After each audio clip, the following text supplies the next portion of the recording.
Great, thank you. All right, good evening, everyone. This is a regularly scheduled meeting of the Programs and Services Committee. We are being audio and video recorded. It is Wednesday, November 19th. Present at the beginning of the meeting, we have the Vice Chair of the Committee, Councilor Bill Humphrey, Councilor from Ward 5, Councilor Julian Maliki, Councilor from Ward 3, Councilor Alan Lobovitz from Ward 6, Councilor John Oliver from Ward 1, myself, Josh Grinson, I'm Chair of the Committee, Councilor at Large from Ward 4. I'll mention quickly, we're joined by the COO, Jonathan Yo, Clerk of the Council, Drew Willison, and Director of Senior Services, Mignon Murray. Welcome. And from the Law Department, Andrew Lee. So good evening, everyone. And the clerk, our esteemed clerk, Katie Holden. Welcome, Katie. The first item on our agenda is item 287-25. This is the appointment of Ellen Penso to the Council on Aging. Having never seen you before, Ms. Penso, is that you, iPhone 79? And if so, are you able to unmute? Are you frozen? Looks like it might have frozen there. But... Oh, dropped off. When she said she wasn't able to make our meetings. We needed to get it in the 30 seconds. Yep. We had that window. You lost the window. I should have been quicker with my introductions. I blew it. I apologize. There we go. Coming back in. Coming back in. Okay.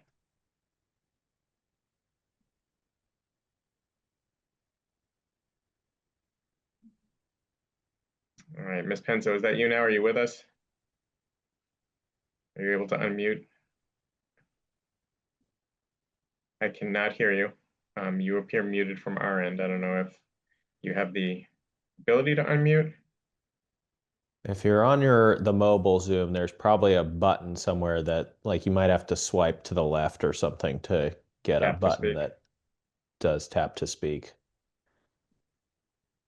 All right, as you are looking for that, I'll quickly, because I assume you can hear me, I will say that what we normally do here with appointments is we've all seen your resume and the materials in our packet. What we normally do is give you an opportunity for like 2 or 3 minutes if you need it to say why it is that you're interested in serving in this capacity.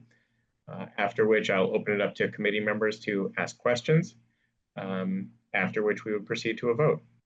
But if you're not able to unmute and you're not able to tell us why you're interested in those things, we're at a bit of a disadvantage. It limits our ability. My sign language skills are pretty poor. Can't do it that way. I'll tell you what, if you can hear me. Frozen again, so. Yeah. If you can hear, why don't you leave and come back in? I'll move on to the next item, and then we'll come back to that one, okay? So the next item on our agenda is item 314-25.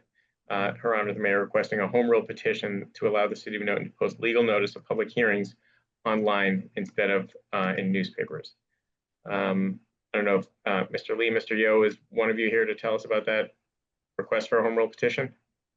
Mr. Chair, I'm going to briefly introduce the item, and then I think I'm going to hand it over to the clerk to kind of explain, the practicalities and what relief is actually being asked for here.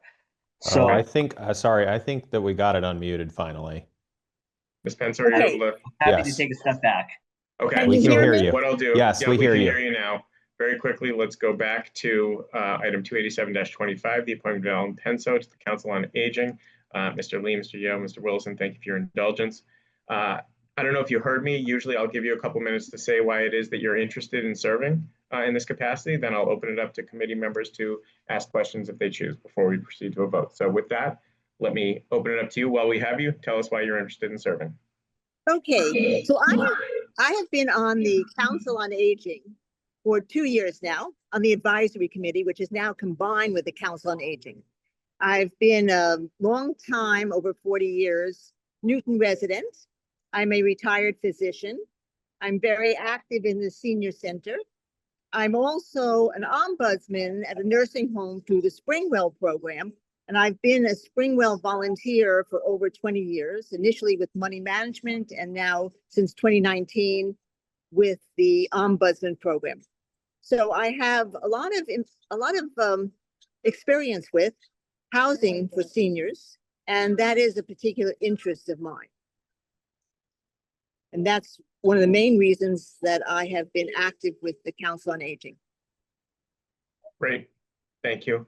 I'm going to see if any counselors have questions, but I'm going to lead off by saying that one of the counselors on this committee who is not able to join us is Councilor Stephen Farrell, who's a member of this committee from Ward 8. He's at another committee meeting tonight. He has a matter that he's been working on for a long time that he wanted to be at, but he wanted me to ask about a program that is of great interest to the superintendent of our schools, Dr. Anna Nolan, in which seniors might be encouraged to participate in after-school homework sessions. So according to Councilor Farrell, he believes this is the only regular program that exists is at the Boys and Girls Club right now. But his real question is whether you would think that a program like that might be appropriate for the Council on Aging to consider and perhaps support. Yes, I think that'd be wonderful. We're hoping with the new senior center opening up, we'll have more opportunity for multi-generational contact and activities. So yes, that would be wonderful. And I think that is something that the Council on Aging would be very interested in. There was a program, it wasn't with homework, but it was a sort of help with seniors helping elementary school kids done through the library a year or so ago that generated a lot of interest. So I think that the seniors that I know through the senior center would be very interested in doing that. And I think the Council on Aging would be very interested in promoting that. Thank you. Having known him for a little while now, I think Councilor Farrell would be pleased with that answer. Councilor Labovitz. I was curious about in your ombudsman position, what kind of things did you deal with? So the ombudsman for nursing homes is a federally mandated program. Every nursing home, skilled nursing home in the country, has to have an assigned ombudsman. And of course, in Massachusetts, it's really done in a very organized fashion. So we're supposed to go to the nursing home every week. And I've been at Maris Hill in Waltham since 2019. And we help the residents and their families deal with any issues that come up, whether it's something that can't be resolved or the family feels that they're not getting the attention they'd like to get. So we act as the resident advocates. And what kind of problems? Sometimes it has to do with who's the roommate in the room with the resident. It has to do with helping them get an extension on their insurance coverage for physical therapy. Sometimes it has to do with dietary issues. Sometimes it just has to do with personality conflicts between one resident and another, who sits at whose table, for dinner. And I've really become very much involved with the social workers, as well as the dietitians and the administrator and everyone else at Maris Hill. And I've sometimes filled in at other nursing homes too, when our supervisor has been away on maternity leave. So it really is wonderful. I mean, there are people that are there that I've known since I started in 2019. I know them well, I know their families, and that's what I do. I try to help remediate problems and deal with, as an intermediary, if they're not feeling that they're comfortable talking with the administration, or if they need someone on their side when they do talk to the administration. Well, thank you, and thank you for your willingness to serve. We appreciate that. All right, you all set, Councilor Labovitz? Yes. Great, thank you. Councilor Malky? Thank you, and you're kind of my across the street neighbor, so it's nice to see you. Could you enlighten us a little on the, you mentioned having been on the advisory council to the Council on Aging, and it's been merged in. Like, what was the difference, and what was the reason for the merger, and how is that working? Initially, the advisory committee had about 20 or so people on it, and the council maybe had 6. And then over time, the advisory committee just dissipated. And so there were very few other people apart from the major council. And it had something to do with the wording. So the legal department was involved in changing the wording to be more consistent with what existed in other cities and towns. So now there's going to be just a Council on Aging without the separation of the advisory committee versus the council itself. So how big is the Council on Aging now? I think it's 9, right? Is it not on the? Yeah, I can't, I'm not sure. We have some new people coming on, but I'm not sure what the total number is at the moment. Yeah, I think it was, when I looked at the website, it was, I think 9 on that one. It's interesting because I think the Youth Commission has kind of a similar Youth Commission and Advisory Commission to the Youth Commission. And so this structure, it seems like it was parallel, but no longer is. Okay, well, it sounds like you've had great experience on that and really welcome your willingness to keep going. Thank you. Thank you. Are you all set, Councilor Malachy? Yep. Great. Thank you. Then I will just close this, I think, by saying that I find it impressive and different that someone would grow up in Florida and relocate to Massachusetts. We are used to seeing the opposite here. So my first year in Boston was the year of the blizzard. 78? But you know, I wasn't that surprised because when you were living in Florida, this is what they show you of winter.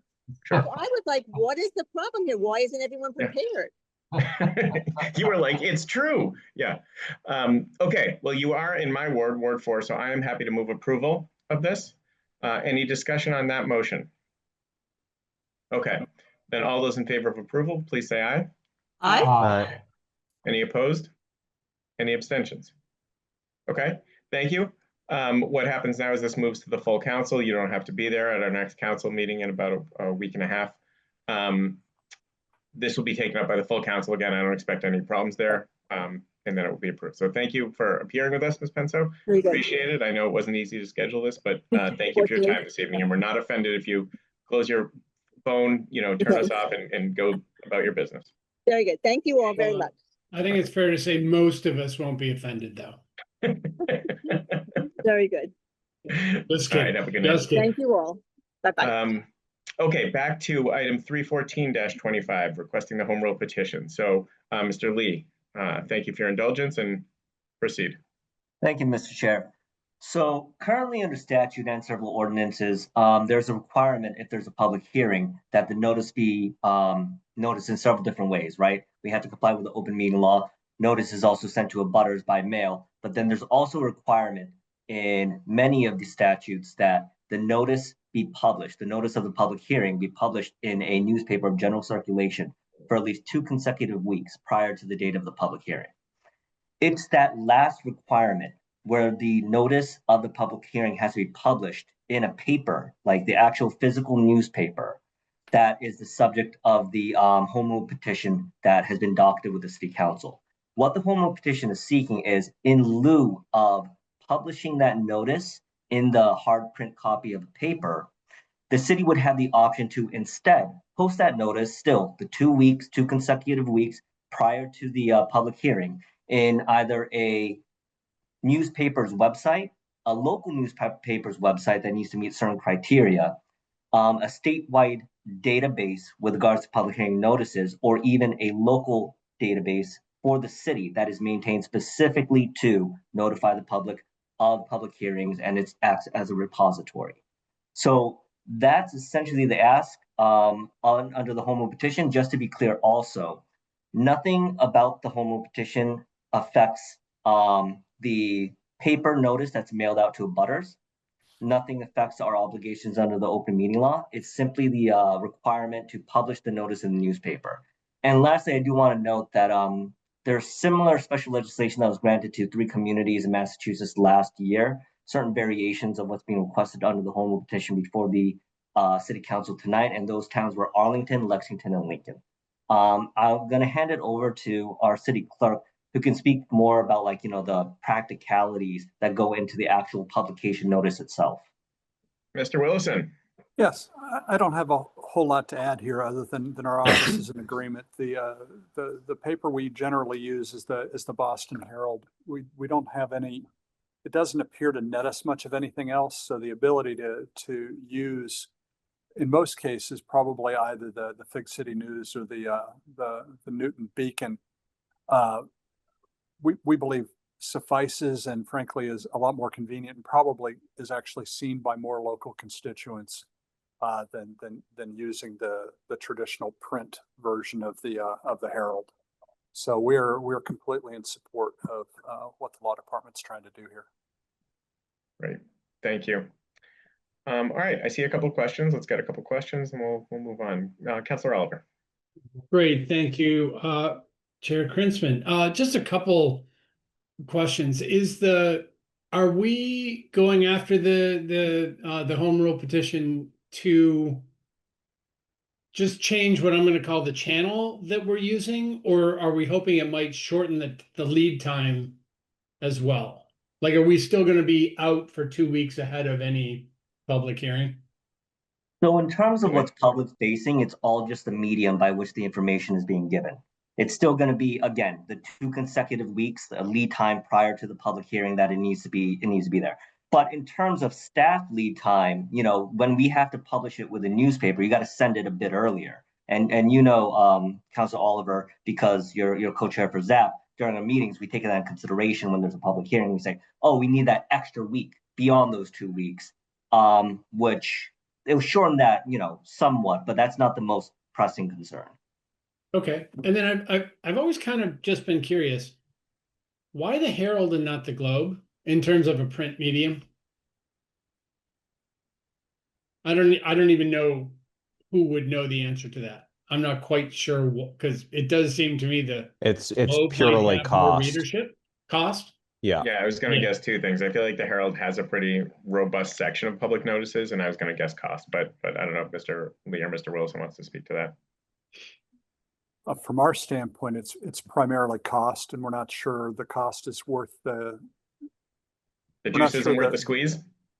That's probably a better way of thinking of it. I think I was thinking of it more along the lines of it's the reach that they have just doesn't justify the cost. Sure. Makes Okay. sense. All right. No, I appreciate that. That's all I've got. I'm happy to move it when the time is right. Thank you, Councilor Oliver. Councilor Maliki. Thank you. So, do you have estimates of the cost of listing in either the Beacon or Fig City News or both? I don't. I apologize. I probably should have asked the staff that question on my way out the door, but it is significantly less expensive. Yeah, I don't know how eager they are to, everyone wants to keep their circulation secret, but I have to think it's better than the Herald at this point in Newton, either one. You know, with 2 pretty robust local online publications, I'd rather see it in both of them. I like more venues rather than just relying on one. As I recall, we used to, or the law used to be listing in 2 newspapers of general circulation. And I think way back when Newton did the Globe and the Tab, perhaps. Does anyone remember? Guess not. I have a recollection. I could be wrong about this because this is just purely out of memory, but I feel like several years ago, the law was modified from 2 regular papers of circulation to 1 paper of regular circulation and an online posting. I may be wrong about that, but I feel like it was sort of a reflection of the internet age. Yeah, right. Shrinking number of local newspapers of general circulation. Yeah. Is there a statewide repository for public notices existing? That is a very good question, Councilor Maliki, and that is something that we're still looking into. There is a statewide repository. However, it is not operated by the state or a government agency. And the reason I'm explaining that is that may be the statewide repository, but I need to get confirmation if it meets the statutory requirement for the statewide repository. So I believe it exists because it's not just something made up in this home rule petition. In statute that specifically talks about the public hearing notice, they reference a statewide repository. So I believe it's there. I haven't been able to 100% confirm what it is. But unfortunately, that's the best I can answer the question tonight. Did the other towns that have already gotten their home rule petitions, did they know of the existence of a statewide repository? All I can say is that they had also asked for one of the options to post the public hearing notice be to the statewide repository in the special legislation that they were granted. I do know that there were communications amongst those towns' councils and other municipalities with regards to how they comply with it exactly. So I don't know for sure if they were able to ferret out exactly what the statewide repository is. The last thing I'll say about this, that is probably the most important piece, is I am incredibly doubtful that that is going to be the method that we would use. If anything, it would be a backup method in addition to, because the whole point of this is not by no means to reduce the amount of notice. That's not it whatsoever. Instead, it's going to be a tool that will allow the city to better utilize what's out there to provide more notice. So I for whatever that's worth. I agree. I'm sorry, I didn't mean to cut you off. Oh, no, go ahead. Go ahead. I was just going to add, I completely agree, because we're not trying to provide less notice or hide the ball. So if you think it's important that we post the notice in both, we'll certainly explore that, and I can give you an idea of sort of what the cost of doing both is, if you'll permit me a follow-up on it. Again, we're trying to get the notice out to as many people as we can, so it doesn't bother me to post it both places. If there were a statewide repository, I could see that would be useful for people in other towns who want to know what's going on in a whole bunch of towns at once. The citywide website, are we counting? Do we have anything existing that we would consider to fit the definition of a repository? Because I don't think we do. And how easy would it be to sort of create one so we have that? I don't think it'll be difficult. I think our electronic posting board probably satisfies all of the requirements for it. And if it needs minor tweaking to do it so that it truly qualifies as a repository, I suppose that's not going to be too much of an issue. Well, for example, public shade tree removal requests under Article 97 or 87, whatever it is in the state law. So those require the notices, but they've never appeared on the electronic posting board. They're perhaps very granular. Things like the traffic council notices that go out. I don't know if they have the same legal requirement, but there are things that are much sort of more specific and less visible than land use public hearing notices that would be good to have in one place for anyone who wants to sort of keep up with anything that might be going on. And I think it would be great if we had that anyway. Can I suggest a sort of friendly amendment to change one or more to two or more of the following?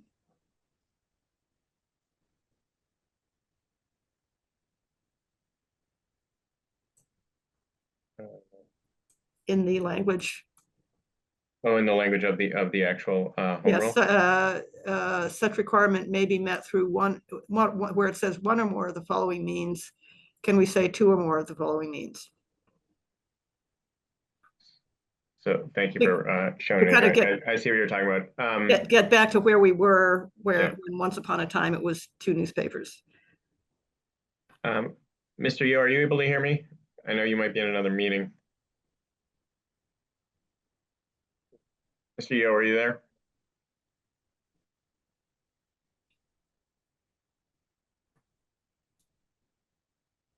Yeah. Jonathan? Jonathan, that was a question to you. You got to unmute yourself. Well, I think it's a question for the committee. Well, it's sort of a question for the mayor because the mayor's filed it, so we got to, Mr. Yo. I'm sorry, I'm listening to PSNT. No, I know. What was the question? I know you are. That's why I was trying to get your attention. I know you're in multiple meetings. No problem there. Councilor Malaki's expressed an interest here in amending this home rule language. You can see it on the screen there if you're looking at our meeting. Okay. Rather than one or more of the following sources, to be two or more of the following means. Again, retaining the electronic, but it would also be posted on a website essentially, or in a newspaper, but or a newspaper's website. Do you think the mayor would be amenable to such a modification? Yeah, I mean, I think our hope is to websites, including local papers and opinion.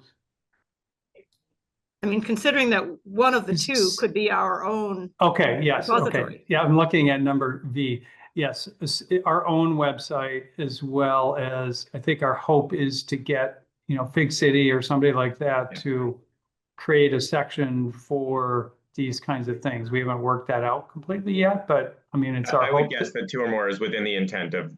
Yeah, I think that's right. Okay. Yeah. Okay, thank you. Councilor Maliki, do you have more? I apologize, I didn't want to. That's it. That's it. Okay, thank you. Councilor Humphrey? Well, I was just going to comment, yeah, as long as it's up at that top level, 2 or more makes sense. I would be wary of putting in something further down, like saying that it had to be 2 or more news publications or something, just because you truly never know these days if something's going to go, get shut down tomorrow. So we don't want to have to go back to the legislature, but it does seem like, 2 or more overall methods, that does seem reasonable. Okay, I don't see any other comments. I'm just going to quickly comment that I agree. I'm supportive of this. I think in addition to all the benefits that have been articulated, I think another benefit is that this will sort of redirect some resources and actually help support those local media sources that have sprung up. And I like that component of this as well. So what I believe I heard was that Councilor Maliki moved approval with an amendment that it be 2 or more sources. Is that accurate, Councilor Maliki? Yes. Okay. Any discussion on that motion? All right. All those in favor, please say aye. Aye. Any opposed? Any abstentions? All right. I believe that's 6 to 0. 5, 6. How many are we? 5. We're only 5. We're 5, right? I think Councilor Baker is joining us later. Councilor McNeely is still on maternity leave, and Councilor Farrell will also be joining us later. So accurate. Okay, great. Thank you. And thank you to the folks who worked on that. Okay, next item is item 327-25, the creation of an older adult services gift account. Director Murray, are you here to tell us about this one, or is this Mr. Young? Yes, I certainly can. We're asking to be able to create a gift account for older adult services. This is a typical account that happens within councils on aging or senior centers that allows the public and other sources to, gift money into. They may be doing it for a memorial for someone who passed away. It may be in the form of, a nameplate that goes on, the wall in honor of someone. It allows us to use the funds to help for, scholarships, keep costs low for programs, and items such as that. So we are asking the committee if they would approve to move forward with creating a gift account. Great, thank you. I noticed that in the materials, it said that by law, there's an upper limit of $1 million. Is that a law particular to accounts like this or to local gift accounts? I believe an upper limit had to be set. I don't think it has to be $1 million. I see. I think that was what I picked for the account to be, but I think it just had a limit had to be put for the account. Gotcha. Okay. Appreciate that. Councilor Oliver. Great, thank you again. So I actually had a question for Mr. Lee, but I was just curious, given all the, and I'm going to be way in the weeds, and I apologize for this already, just in advance. Do you happen to know, Mignon, if this is a revolving account, or is this a separate classification of account? I don't want to speak out of turn. I know when I have been in other communities, it has not been a revolving account. Right. It is its own, the gift account was its own kind of account that we could, money could be put into and taken out. But I don't want to speak out of turn of how Newton does it. So I'm sorry, Andrew has left. Yeah. So I'm in support of the creation of the account. I'm going to abstain from supporting this because I do want to ask the question simply because of all of the work that I'm trying to get done on the city's revolving accounts. And it has yet to rise to, shockingly, everyone's top priority. But also the one question, I guess, for you, Ms. Murray, is I am curious to know if the description here of how the funds would be used, the affordable programs, events, scholarships, is there a more detailed description than that? Or is that what we're planning on using? Because it's my understanding that that language ends up in an ordinance that the city maintains on a regular basis to kind of re-up the account, whether or not it's revolving or not. Do you happen to know if there's any more detail kind of behind that sentence there? I would hesitate to put more detail in it at this point. I think it's kind of broadly put out in those certain areas specifically so that it could be used in the areas in which we see it being used. Quite honestly, with the Cooper Center opening so soon, if it was a year or two from now, I might know exactly what I would direct gift count, funds for if they were coming in. But this gives the latitude to do it toward, these services and programs that we know we want to do, but it is, I realize, a vaguer way than saying it's going to support this specific kind of program. Okay, and the reason I ask, and this is part of my question to the law department, and that is one of the criteria, and I don't remember if it's specific to revolving accounts or not, is that as much as we want flexibility in how the funds would be utilized, there is potential concern when there are multiple accounts and how flexible the definition of where the funds or how the funds would be used. Mm-hmm. It has kind of crept up in some really relatively minor, but a few places on the city side. And I just, again, I'm in support of the need for the account and the utilization of the account. I'm going to abstain just because I want to know how this is being set up, just so that we don't have to deal with this separately when we deal with all of the revolving accounts. But thank you. Thank you, We Councilor can Oliver. just, if I can just add on that we can Go ahead, get that Mr. Young. answer to you, Counselor. I don't think it's an ordinance that gets passed. It's an account with a definition of where the types of money, how the money can be spent, and then that is included in the annual budget. There's information there. So I think that's how it happens, but we can get the law department to weigh in. I think Andrew. I think you're probably right for a gift account, but I do know that revolving accounts actually do require an ordinance from the city. And then it's basically, it would end up being, I don't want to go into it, but I think we are supposed to have one, but we can get that answer for you. Yeah. Thank you, sir. Yeah, Jonathan, the comptroller might know as well. Absolutely. He I have does. an opinion. Yeah. Councilor Labovitz. Yes, related to that, can we get the answer before the next city council meeting? So that there wouldn't be any question about this? We'd appreciate that, because I'm sensitized to this issue by Councilor Oliver, and I wouldn't want to vote in favor at the city council if it weren't clarified before then. So thank you for doing that. I did. Hello? Yeah, go ahead. Oh, I heard another. I just wondered about the tax implications of a donation to this fund. Can somebody talk about that? In other words, is it tax deductible? Yes. Okay. Thank you. That's all. All right. Thank you. Councilor Humphrey.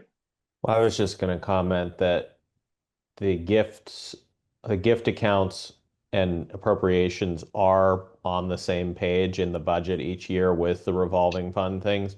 That doesn't answer the question in terms of ordinance status, but it is like in a somewhat slightly different category. But, I'm sure we can get the comptroller to go over that with us before the next full council meeting. So I don't have any objections to proceeding with this. Okay, thank you. Councilor Malky. Thank you. So are there any other similar accounts in the city that include naming rights? The library is similar. in that it has gift accounts and it has some naming opportunities there as well. You know, I think the naming issue is something that will be worked on by the next administration, and you know, the director will work with them on how it might take place. Is it just, you know, names inside of the wall when you come in where people have donated, or is a tree with, you know, leaves on it with names and things like that? Or are you getting to naming rooms and things like that, which many places do, to raise more serious dollars for programming. So, but I think that will be up to the next administration to work out the details of if and how that all happens.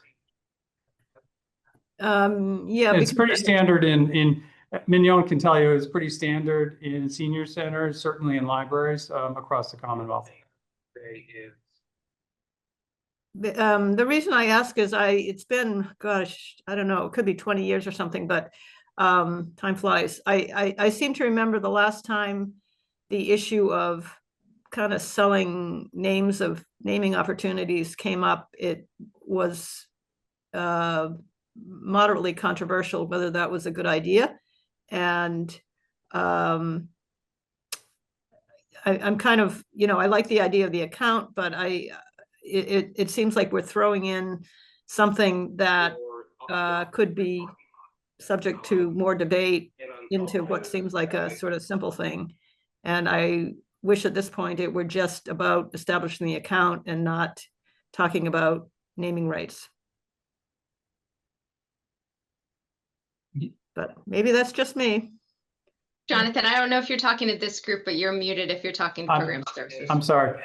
I was just saying that this is solely just to set up the gift account. This isn't agreeing to anything else. So the next administration can decide what they want to do regarding naming rights in the building and pursue that. But this is not. This is just setting up a standard gift account, which every senior center in the Commonwealth, I'm sure, has. So this is pretty straightforward. And correct me if I'm wrong, but the Department of Older Adult Services would presumably have to come up with a policy on both receiving gifts and expenditures. Absolutely. Yeah, very detailed policy regarding all that. Yep. Okay, yeah, I mean, I see it says donations may include room naming opportunities. So I guess at least we're not talking about corporate billboards at the football stadium. Nope. Yes. Yeah. No. Okay. So Councilor Baker and I went around on that 20 years ago. So that's we're probably not what I'm planning remembering. we're not planning on doing that again this time. I was on the school committee at the time. Lyle was not in favor of us so doing that. So it didn't happen at the time, but that's not what this is. Just setting up a standard gift account to take in donations of lots of different types to help the department run programming. And this is what's done in you know, senior centers across the Commonwealth. And I take it this is intended to supplement, not replace the regular budget. Yes, that's correct. And how do you Absolutely. ensure that? I mean, there's always more need and want to do programming services than we would, you know, ever be able to do with municipal and grant funds. So it's just another opportunity to be able to offer more things at the best or free price that we can for everyone. Mm-hmm. Okay, thank you. All right, thank you. I would now like to welcome the sixth member of the Programs and Services Committee, Councilor Lyle Baker, the esteemed colleague from Ward 7. Councilor Baker, you have a question. Yeah, thank you, colleagues. Mr. Yo's recollection is accurate, and I share the concern about how the naming opportunities go forward. And I just want to be clear and hope that we can make it clear in the council discussion and vote that that's a separate issue from the ability to receive the funds, because the process of raising money is an important one, and we ought to make that work. But there's a whole controversy, as Mr. Yo indicated, about basically it was not almost a donation, it was a sale. And I think we want to be very cautious about how we put names around in various places. We have done it in rare cases. Some of you can go out in the employee parking lot to the side of the building, and there, my memory is there a number of us who have bricks or something with names on them. So it's not impossible, but it's a very small part of what we do. So I just want to echo Councilor Malaki's points. Thank you. Okay, thank you, Councilor Baker. Councilor Labovitz. So I think the key word there is may. That doesn't even mean that we have to do it at all. Gives us the flexibility to decide how that's going to go. When the time is ready, I'd like to move this approval for this. Councilor Labovitz has moved approval. Any discussion on that motion? All right, all those in favor, please say aye. Aye. Aye. Any opposed? Any abstentions? That is 6-0 that time. Thank you. With that, we are on to, I believe, our final item, which is item 25-24. This is the question of developing a code of conduct for the Newton City Council. I know we discussed this at our last meeting. This, along with a couple of other items that we heard tonight, we put off until this meeting, held until this meeting. Wanted to take another go at it. So, Councilor Humphrey, I believe you put together a proposal, called attention to it, sent it around to the committee. It's in the packet. So let me give you the opportunity to make your proposal. Yeah, and if Katie, if you want to put up on the screen, Councilor Oliver and I, after I spoke to Councilor Labovitz, did go through again and just make some very minor changes to wording here and there. And then there was, I think, a couple places where we either consolidated things that seemed repetitive, or we actually broke out a bunch of sections to make it easier to read and potentially make it easier to edit stuff out if people felt like that was necessary. So it's a little bit, different, although not substantively different from what's in the packet. So you can see here on the screen some of these changes. Again, like, we're not obviously cutting the treating staff with respect. We're just restating it with a consolidation of two different points that said the same thing. I flagged that the major sort of area that we've been having discussion on, both in this committee and informally, I think, with other people, this is the highlighted section here, which again, we tried to add a bunch more like subpoint breaks. Nothing new is added in terms of text. It's just breaking it down further.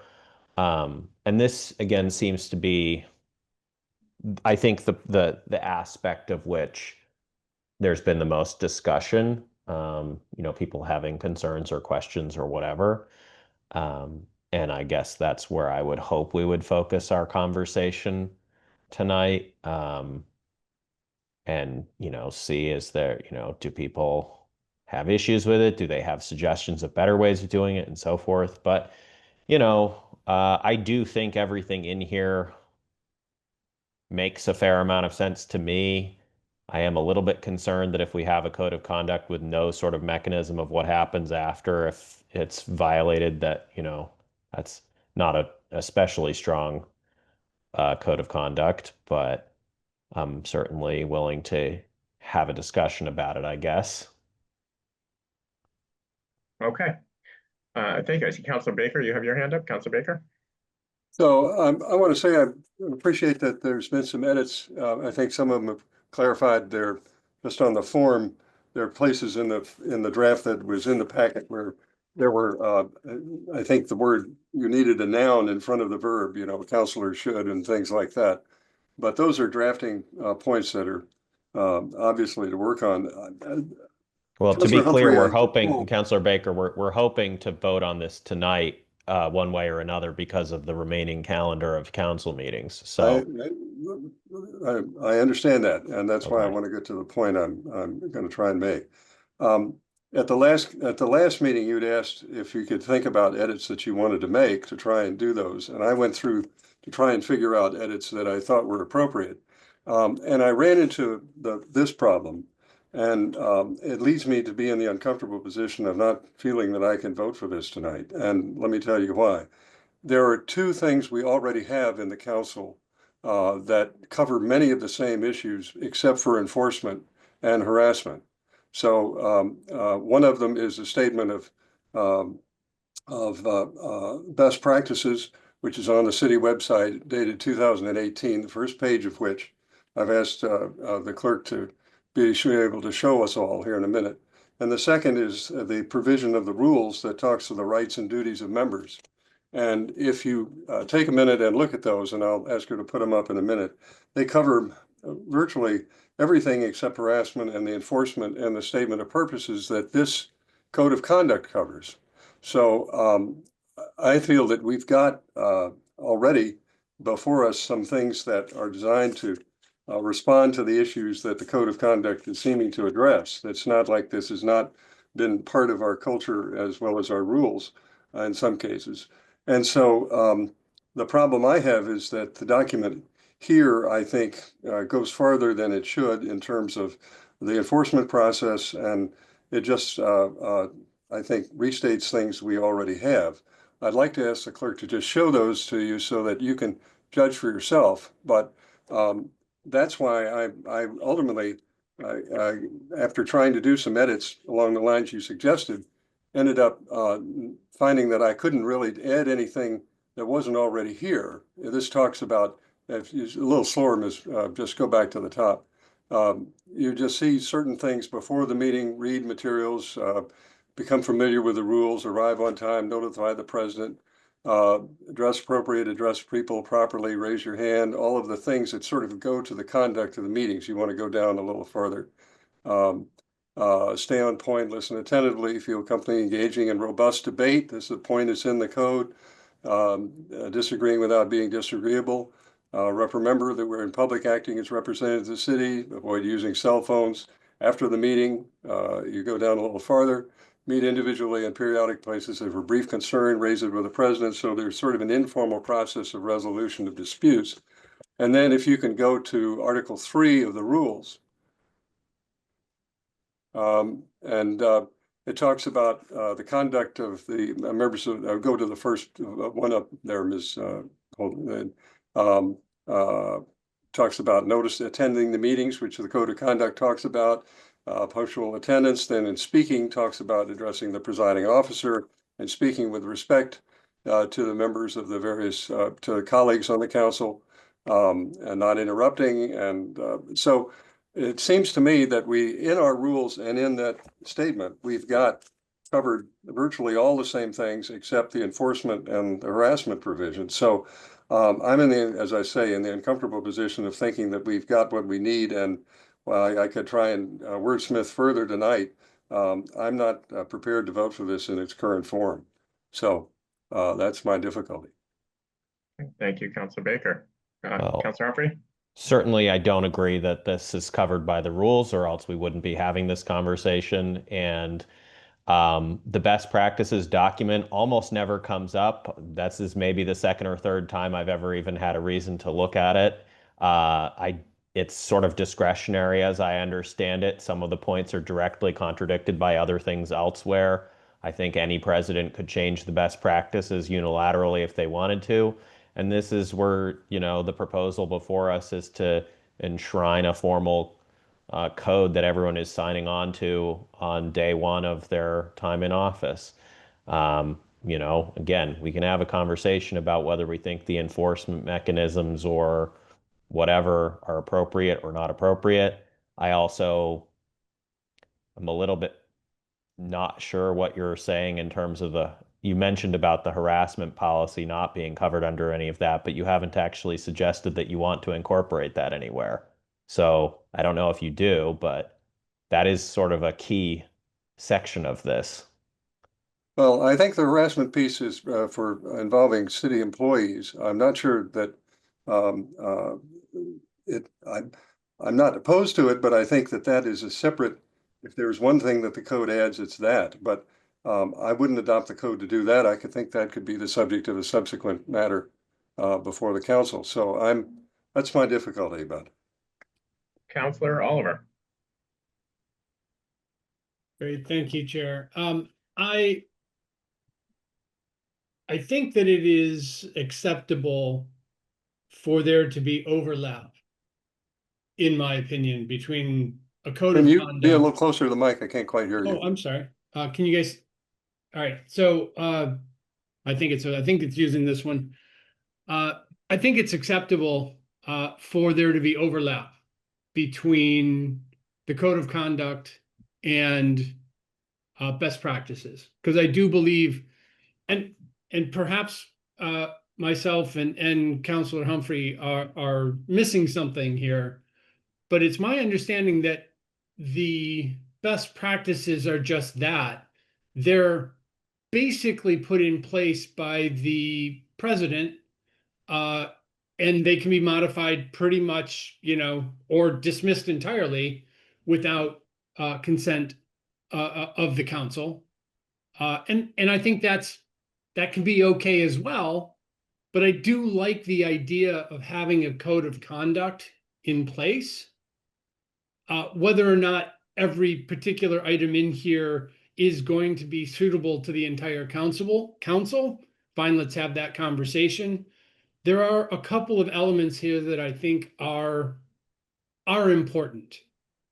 Number one, I like the idea that this code of conduct would be put in front of every city councilor for acknowledgement, signature, like, hey, this is as important to this city council as supporting open meeting law is, because I think that's where we are.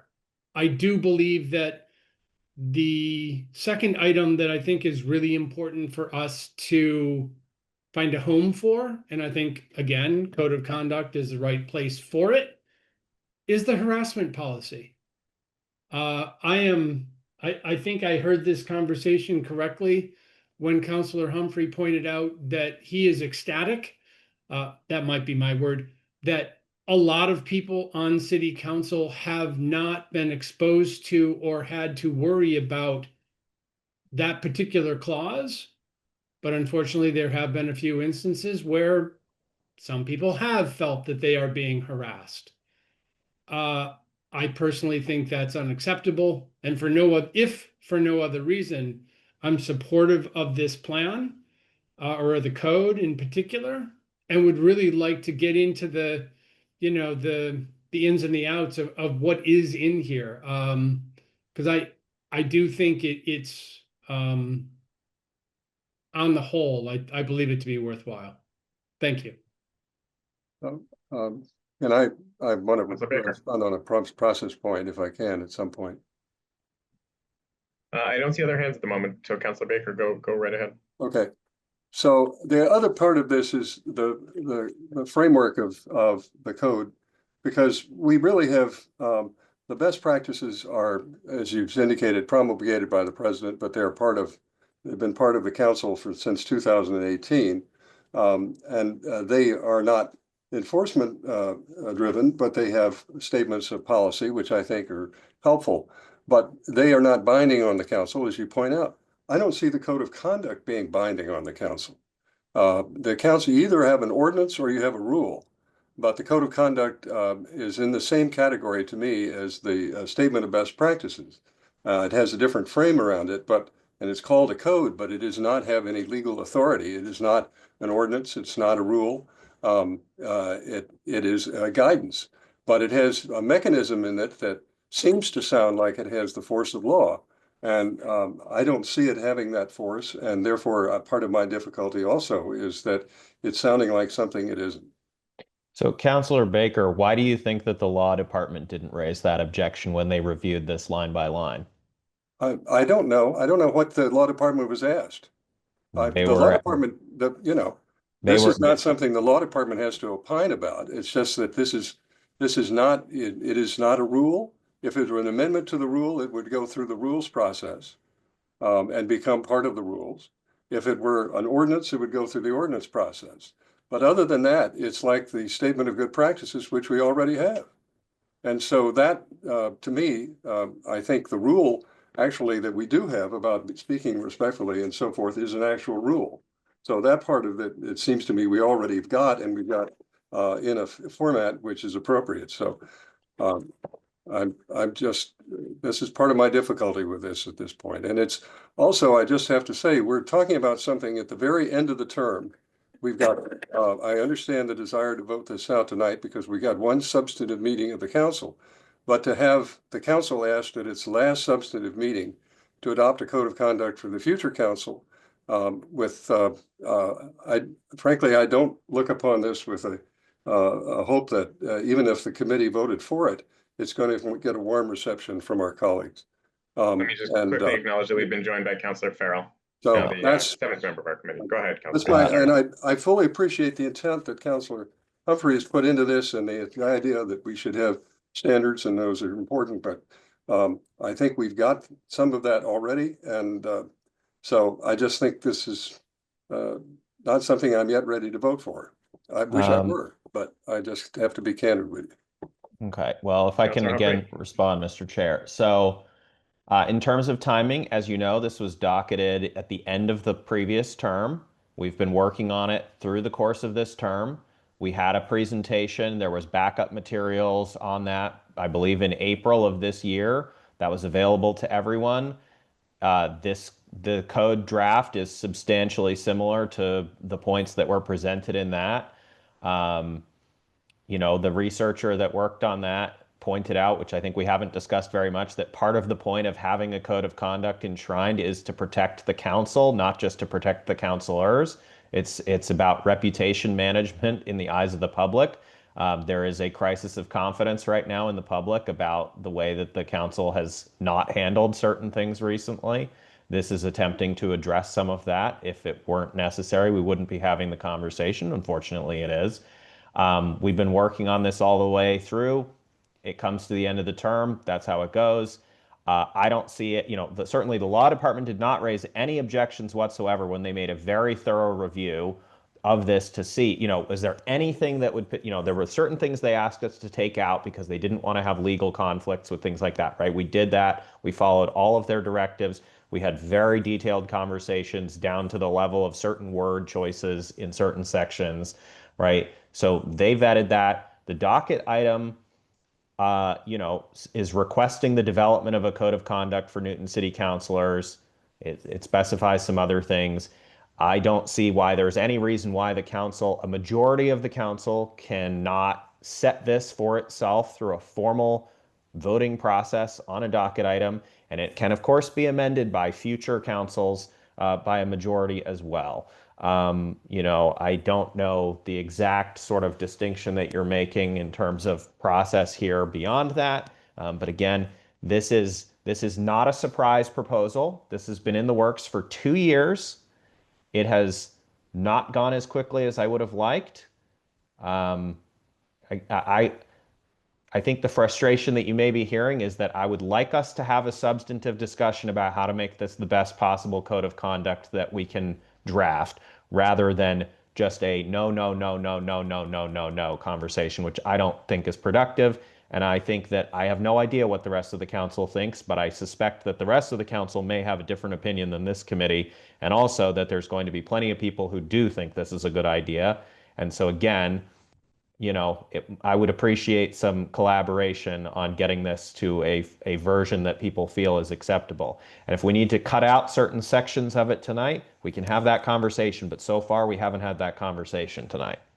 Well, just if I can, Mr. Chairman, I really disagree with my very, very valued colleague. It's not a no. It's a question of what is this document? You know, the law department didn't get asked what it was. They asked for the conduct clarification. But the reason I'm raising these questions is because it, in fact, is a result of the last committee meeting where you asked, what is this? You know, what changes do you mean? And I went back and looked at our rules and looked at the statement of good practices. And I'm in a position where I don't know the frame in which this is being cast is going to be appropriate. It's not an ordinance, it's not a rule, it's a statement of a code. But that to me doesn't fit into any of the categories that we're used to. So that's part of, again, my difficulty.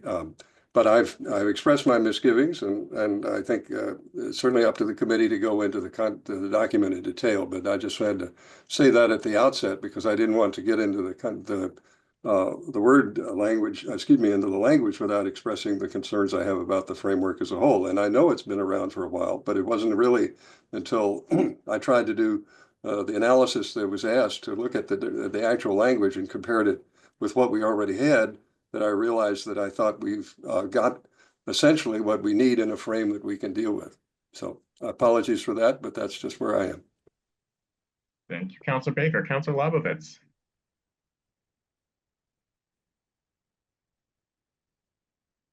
So as Councilor Humphrey mentioned, we had some fairly substantive, that's what I would call it, discussions about this. Just to clarify, Councilor Humphrey, I didn't see. Can you speak up a little bit? I can't hear you quite well. Sure. Can you hear me now? That's much better. Thank you. Okay. Just to repeat, Councilor Humphrey and I had some more substantive discussions about this, and I had suggested that I thought that the mechanisms of response to behaviors that we would all consider unacceptable, let's put it that way, were overly prescriptive, I would say. And it didn't, maybe Councilor Humphrey, you can clarify, I think it didn't seem like there were any changes in response to my suggestions, any substantive changes, or am I wrong about that? Well, I did make notes on them, and Councilor Oliver and I had a discussion about it, and you know, some of it we understood where you were coming from. Some of it, I think I relayed some thoughts as to why I didn't necessarily think that made sense. But again, I think it's well within the rights of this committee to have a conversation about potentially making those amendments, right? Either rewording or just dropping something or whatever. And also just procedurally, again, maybe I'm not understanding something, but the discussion that we had before on this was that we weren't attaching it as part of the overall rules reform package. That being said, is there some reason that that we're not allowed to add this to the rules? I wouldn't think that's an issue. I also don't think there's any sort of supermajority requirement or anything like that to amend the rules. So, this could be attached as a further rules change, and I don't. So again, I mean, if that's the only objection there procedurally, then fine. But again, you weren't in the conversation with the law department. They were asked, like, is this a problem? Is there anything here that's an issue that we need to understand, procedurally or legally? And they cleared everything. This was Ali Giuliani, our director of the law department, was overseeing that, and I think Jonah Temple as well was there. Like this, this was not a random conversation we were having. I wouldn't expect a random conversation on this. It's certainly clear, but I don't think the issue that I've raised has been considered. And the rules have been amended. That item is passed the council. This is a separate docket item, and I just have to say that it hadn't occurred to me until I read the other documents that I didn't think it fit into either frame. So, but are you suggesting that I'm not able at the city council to make a motion to amend the standing rules? I don't think you can, because there's no docket item for that purpose. I don't think that's what the rules say, but. Well, anyway, we can, I don't want to, I'm just trying to give you my best sense of the process. I don't necessarily say I'm right, but that's just my best judgment. I did want to just follow up on what I said. As an example, I felt like if somebody is speaking disrespectfully in some form, as it's described in the document, I thought as a first step, there would be an obligation on the part of the president, if it were at a city council meeting, or for instance at a committee meeting, that the chair at the committee meeting would after the meeting, would speak to the person about what happened and request an apology. And the enforcement would be they would have to report to the committee or to the council that a discussion had been had in response to the behavior, because there was a concern. I think Councillor Humphrey expressed this concern that regardless of what we say or encourage, it may not be done. A president may observe somebody doing something inappropriate, but not speak to that person. So I would, as I told Councillor Humphrey, that I would require that to be done and that to be noted, not necessarily with the name of the person, but that that a conversation had been had, and people would know, I think, at least that happened, and that would create some informal pressure on the leaders to at least have a conversation with a person who spoke inappropriately or acted inappropriately, and again, that they would be encouraged to apologize. There wouldn't be no requirement to apologize because there's no enforcement mechanism for that. So those are examples of the kinds of things that I suggested as sort of, I would say, an intermediate step between what exists now and what the document calls for. I feel pretty strongly about that, and that's why I would vote against this right now. Thank you. I don't know if Councillor Yeah. Oliver, did you want to comment on ideas there?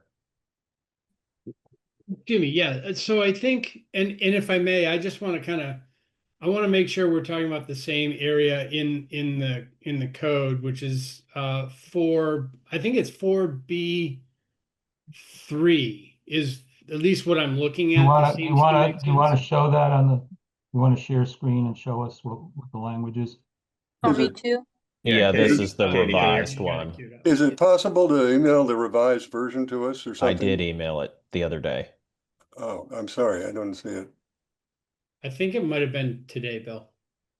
Well, I go think. ahead. I think it was yesterday. Okay, Go I ahead. could be wrong. All right, so I think it's 4B3. If you just scroll there, any city, I think that's the section you're talking about, correct? Or where this, what your particular comment or where it kind of sits, is that fair? During the official business. Right, it starts with that line, yes. It's a fairly long paragraph. On my screen, the whole thing is not showing. Can you go down or no?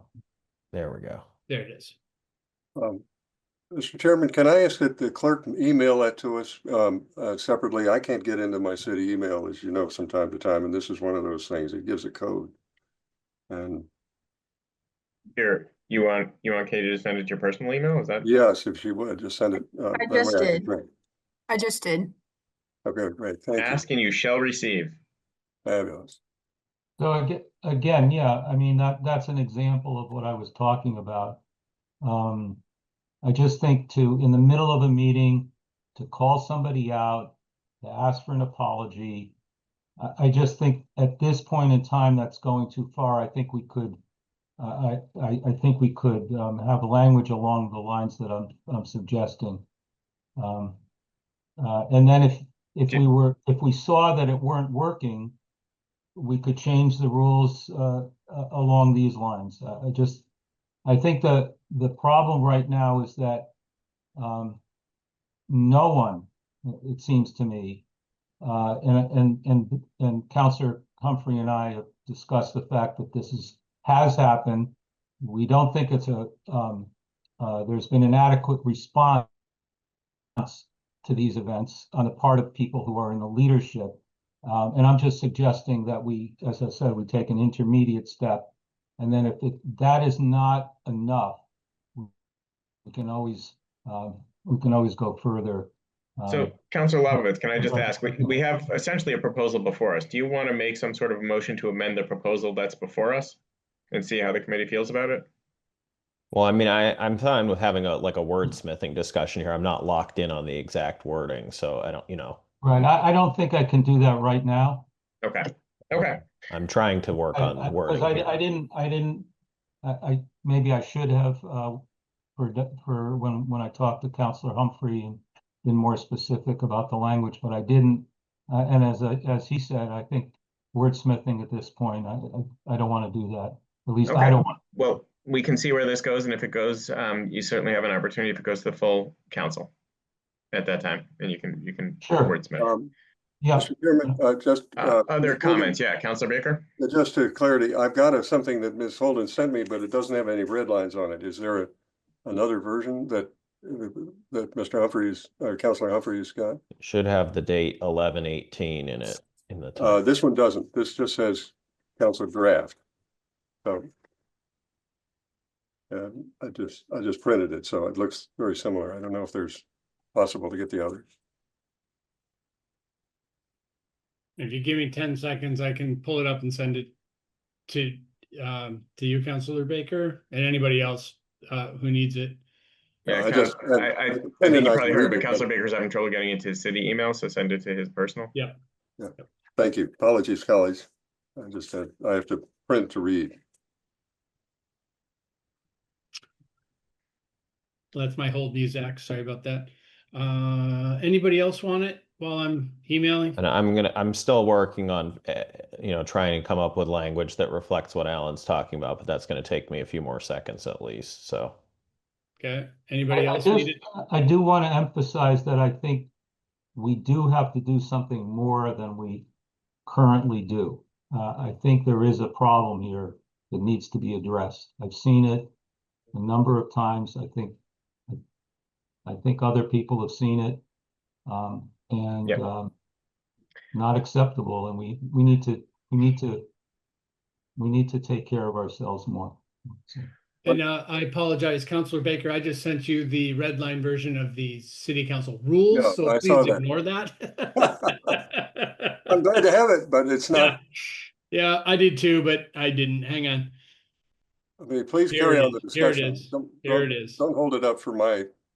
All right, so I don't see other hands, so I'll just weigh in with my 2 cents, which no one will hear because you're all reading stuff that you've just been sent anyway. So I read through it, and I read through the revised version that Councilor Humphrey sent, and I actually think the revisions are all really good and really strong. I think we should adopt a code of conduct. I actually think we should make it part of our rules, and I like the fact that councilors would be forced to sign something and say that they agreed to abide by the code. Where I get caught up is 4B2 and beyond. It's the enforcement mechanism. I find it odd to have sort of a forced apology, a call out for an apology. I come from the school of thought where, well, I guess I would say that the best way for me to think about this, or the easiest way for me to think about this, is in elected bodies who actually have a committee, right? A committee on ethics or a committee, something like that, who's tasked with enforcement of things like this, to whom can be referred matters, allegations of violations of internal rules or internal codes or things like that. And so I would be more comfortable if the enforcement mechanism were something along those lines. If there were a standing council committee, 5 to 8 members, something like that, committee on ethics, a committee on the rules, something like that. Maybe it's the subcommittee on the rules. I don't know. To whom matters like this would be referred, who could recommend action to the full city council, because I do come from the school of thought, again, where the city council as an elected body is largely tasked with enforcing its own rules on its own members. And I think that is the optimal way to do it. But again, I actually think especially the harassment components of this are necessary. And I think we should adopt a code of conduct like this that has viable enforcement mechanisms. So I will stop there. Councilor Baker, have you read? I've got something, but it doesn't have red lines on it, so I'm puzzled. Councilor Oliver? It does. The file we were looking at is draft code of conduct, BH 111825 red line, right? Ms. Okay, Holden? that's what I've got, but it doesn't have red lines. That's why I'm puzzled. My guess is your version of Outlook or Word just doesn't have red lines turned on, because they're definitely in here. Oh, okay. I'll try and see if I can figure that out. Go ahead, If you please. yeah, okay. So I'm sorry, hand up. Councilor Albert, go ahead. Just kind of in response to what you were saying, Councilor Krinsman, like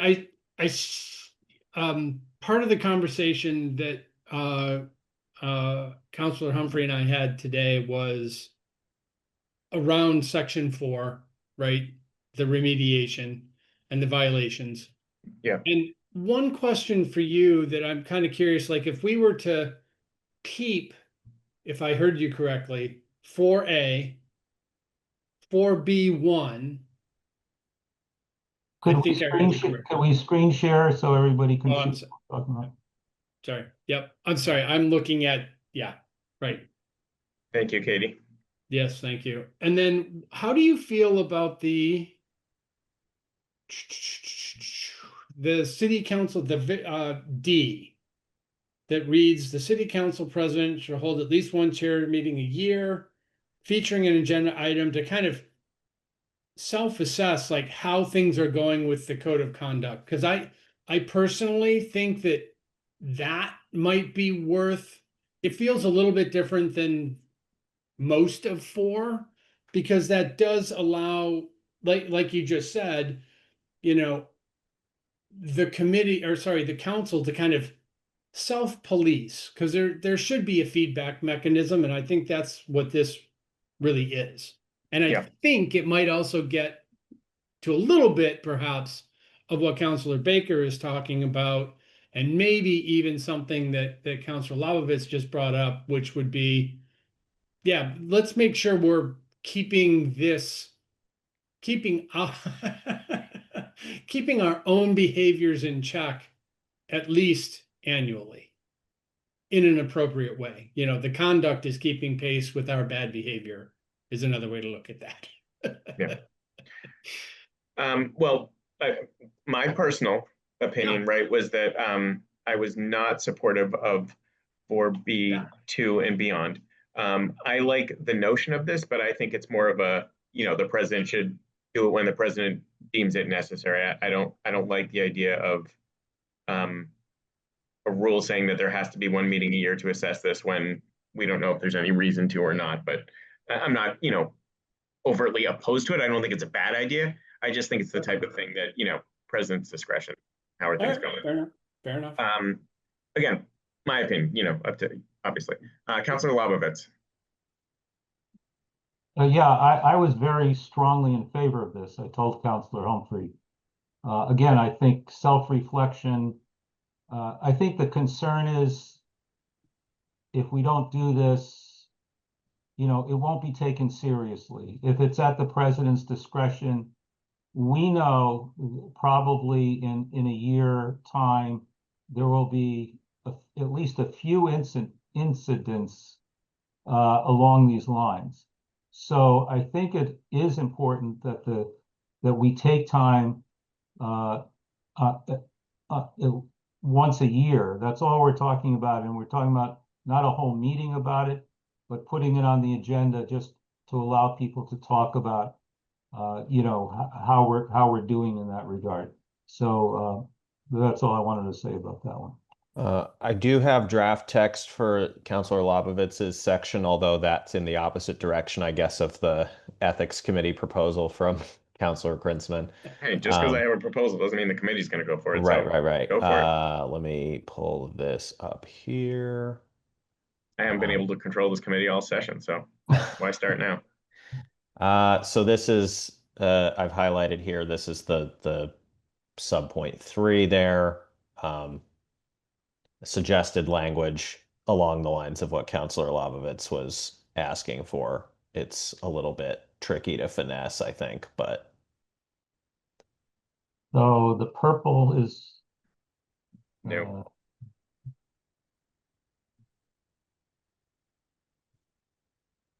So I'll just read it out for the purposes of the record in case someone is watching this later and can't see the thing. If a violation of the code of conduct occurs during official business, the committee chair or presiding officer should make an effort to restore regular order to the meeting and then speak to the counselors after the meeting about the incident. The counselor who has violated the code of conduct should, in the course of such a discussion, be asked to make a sincere apology to the victim. If the chair or presiding officer fails to acknowledge the issue in the moment, any member of the city council may raise the matter at the time as a point of general privilege or personal privilege if they are the affected individual pursuant to the rules. The committee chair or presiding officer should strive to maintain regular order during such a discussion, but allow the involved individuals to be heard out. Also, while we're on this note, I'll just mention the issue about the, ask to make an apology or a sincere apology has come up as a question from various people. There is, as you'll see, a section further down that very clearly defines what is being asked, right? And it's not required, right? You can say, no, I'm not going to apologize for that, right? But the requirement is that someone needs to make the ask. And sincere apology, again, is defined within the terms of the proposal. Down here, a sincere apology should include acknowledgement of the harm and violation, as well as intent to avoid subsequent harm, right? So it's not just completely, vague and out there. And again, you can say, I don't think I violated the code of conduct and I stand behind what I said. I'm not going to apologize, but someone should ask that, someone should say, hey, I think you should apologize for this. And then it's your call what you do with that. Councilor Baker. So I appreciate, I'm trying to keep track of the tracks, and thank you, Councilor Oliver. It turns out that you were correct. The technology was more advanced than I was. I certainly assumed it was technology and not you, sir. Oh, no. Well, I got my own flaws, and that's technology is one of them. But anyway, I guess I share some of the misgivings on the substance. I've talked about the process and the document itself, about the enforcement piece, because I think that, and again, I'm speaking from an historical perspective and perhaps an unusual one, but this council, in my experience, has been really quite congenial in the way that people treated each other, but I haven't seen everything that's gone on or heard everything that's gone on behind the scenes, so I can't speak to the concerns that Councilor Humphrey has raised. It's just that there's been some concern that things may get out of hand. I guess my sense of my history is that the council has worked remarkably well as a body. We disagree with each other. Councilor Humphrey and I disagree tonight, but I don't think that it calls for an apology from me or from him, either one, I hope. But I think that again, I'm afraid we're trying to remedy a problem that I don't see fully exists. Now the harassment issue, again, I haven't seen that myself. So again, this is why I'm cautious about this on the merits, leaving aside the question of the frame legally in which it belongs. Good. Thank you, Councilor Baker. Other comments? Anyone, especially anyone who hasn't weighed in, or we can? I guess I'm curious whether Councilor Labovitz had any thoughts on this. Fair question. Fair question. Councilor Labovitz, does this address the issue you were raising? Are you more comfortable with this language? Look at it again. I don't want to take the committee's time. No, this is the work. This is what we're here for tonight.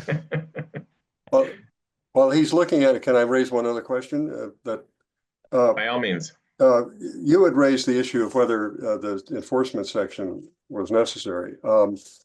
Again, if the enforcement section was taken off and this were a statement of good practices as opposed to code of conduct, I'd feel better about it.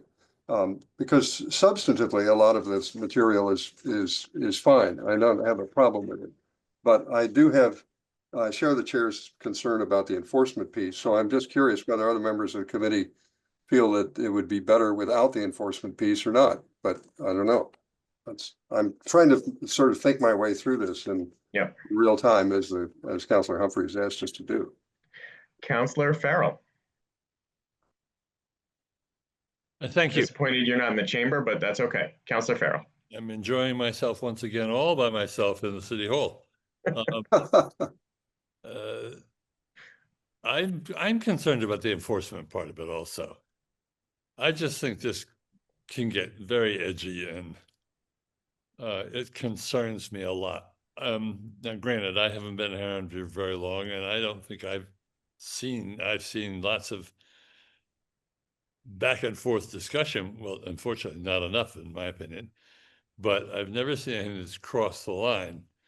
But I am concerned about this enforcement part, where if the chair fails to acknowledge the issue, any member of the city council may raise the matter at any time. Wow, it's like, this gets pretty subjective to me, and I'm concerned about it. So I share the concerns that have been addressed before. Well, thank you. Again, we did do a lot of research into other codes of conduct first when we were putting this together. It's pretty common to have various sort of bystander intervention languages. That's a specific example of one. It's also called out as a phrase earlier in the proposal. That the idea is part of this is self-policing, and that if an incident happens, that somebody might want to say, hey, I'm concerned about what just happened. I think someone needs to say something about it. We don't necessarily need to deal with it right now. Maybe we'll deal with it after the meeting, but that was a problem and it is subjective, right? All of this is subjective. Any of it's subjective. That being said, again, this was docketed at the end of last term. I'm feeling a little bit confused here as to why we're having a discussion about whether or not some of this is necessary when a member of the council admitted to sexually harassing another member of the council during a meeting. So to the idea that there's nothing problematic has been happening, we all know that something problematic has happened, or this wouldn't have been a docketed item in the first place. And there's a specific incident, but there's other incidents as well that didn't rise to that level. I'm trying to keep this as general as possible, but it feels very surreal to be having a conversation as if that didn't happen, and we all know that it happened.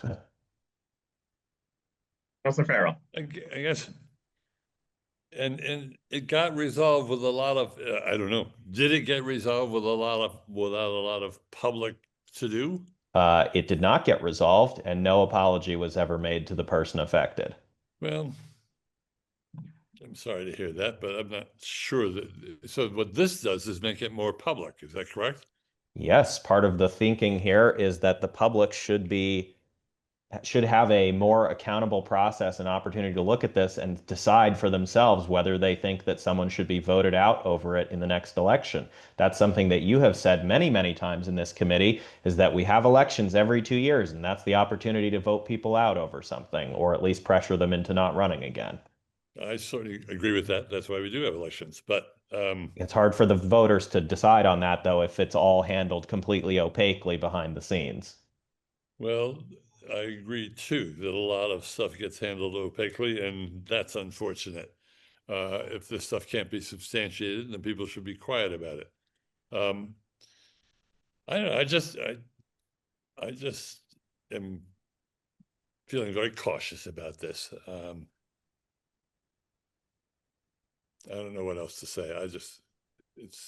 You're referring to a truly limited incident or number of incidents. And I would hope that we as elected adults would be able to handle this in a different way without having this formally written out that beware, because if something happens, we're going to call you out. People should know that anyway. I don't know.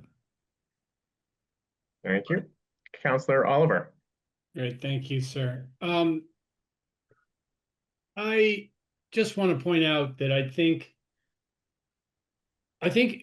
I think we're probably lucky in the sense that this does not, we don't have many incidents that rise to the level where this would even come into play.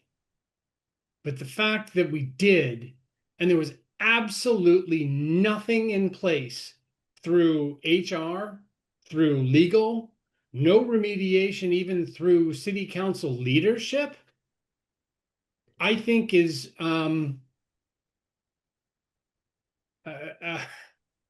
inappropriate. I have much stronger sentiments that I'll reserve for, a time when I'm off camera. But in reality, I think, Councilor Farrell, you're right. Even if this only ever happens once, ever, why not put it like, this isn't something that people are going to trip over on a regular basis, which is a good thing. However, when someone does violate the code of conduct and it rises to the level of sexual harassment, that's what this is for. That's when this comes into play, right? The simple fact is that as an elected official or an elected body, that the city's HR department, they don't have any levers to police us, and it is up to ourselves to do that. I agree with you. I personally think that it's unfortunate that this might be necessary, or I believe it is perhaps necessary, even if parts of this section 4 need to be kind of, I don't know, toned down, or even stricken, at least out of the gate. I strongly recommend that I'd rather come out of the gate stronger than we need to than weaker than we could. That's my 10 cents. This might not be everyone's, favorite iteration of that, and the wording might be off. There are some things that I might change too, but the fact of the matter is, Councilor Humphrey has put a lot of time into this. We had an intern go through the machinations of looking at the city's policies, other councils' policies. That's where this language comes from. It's not like it was just kind of, contrived. To that end, I really, from a very practical perspective, we could probably have this debate for a very long time. I am still curious. There are other folks in this virtual room here that we haven't heard from. And I think we do need to kind of move towards some sort of resolution, pun intended, on this. Yeah, I agree. We got 3 hands up, and then let's try and get towards some sort of a motion. So Councilor Malachy, who has not yet spoken, I see your hand up. So let me go to you first, and then Councilor Baker. Yeah, so I guess I continue to have the same mixed feelings that I did the last time. Was it just 2 weeks ago that we talked about this? And wondering if it will really make a difference on the enforcement part. I mean, just thinking about how meetings run, and having sort of an ear out for I'm speaking of the president running city council or the chair of a committee meeting. Although in my experience, committee meetings have been pretty polite. It's more the council that, not so much really this term, but Councilor Baker referred to this sort of civility or the whatever about this term. It was not the same my previous 2 terms. So it kind of can change depending on the composition of the council. But when the president is running the full council meeting, there can be a lot to keep track of, and sort of having an ear out for, oh, this comment violated the rule, and we should bring it up now and get the apology. I'm not sure how that's going to work in practice. On the other hand, leaving it till the end of the meeting sort of dilutes the impact, and the sort of having the apology occur contemporaneously with the in the same meeting, so that the same people who are hearing the whatever was bad also hear the apology. If it's coming at the next city council meeting 2 weeks later, I'm not sure how much good that does. So basically, I've been silent because I'm still ambivalent.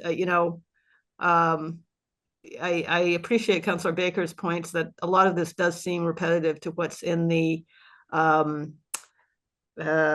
which document do I want to refer to? The best practices, and maybe best practices needs more sort of visibility and pointing out to people.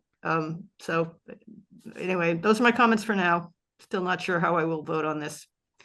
All right, thank you. Again, I think I have 3 hands raised, and I'd love to get to a motion. So Councilor Baker. So thank you. I want to go back to something that is said that again, this is part of the problem of the frame. When we all signed the oath, signed the book at the inauguration, we get a copy of the state conflict of interest law, which we are informed about, and we have to acknowledge receipt. We undertake an open office to support and defend the Constitution of the United States and of the Commonwealth. But there's nothing that requires us to speak in any particular way. Now, the rules talk about the conduct of counselors, and that's something that we adopt when we become counselors.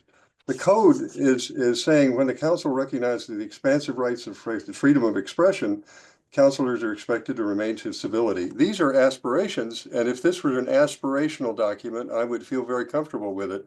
And if it omitted the I mean, I might work on the words, but in terms of the concept, and it omitted the enforcement, then I'd feel better. But it says, and not tolerate speech as belligerent, disrespectful, threatening, abusive, or disparaging. Unfortunately, the Supreme Judicial Court has indicated that city councils can't prevent the public from doing things like that. I mean, they said that they can say what they want. And I think the First Amendment does it as well. If we're going to bind counselors with something that restricts their freedom of speech, and this is political speech, the most protected kind of any speech that we know under our Constitution. It includes the right to be all of these things, as much as I would disagree with the person who did it as because they did it, and we could all comment and say that's disrespectful and all of that.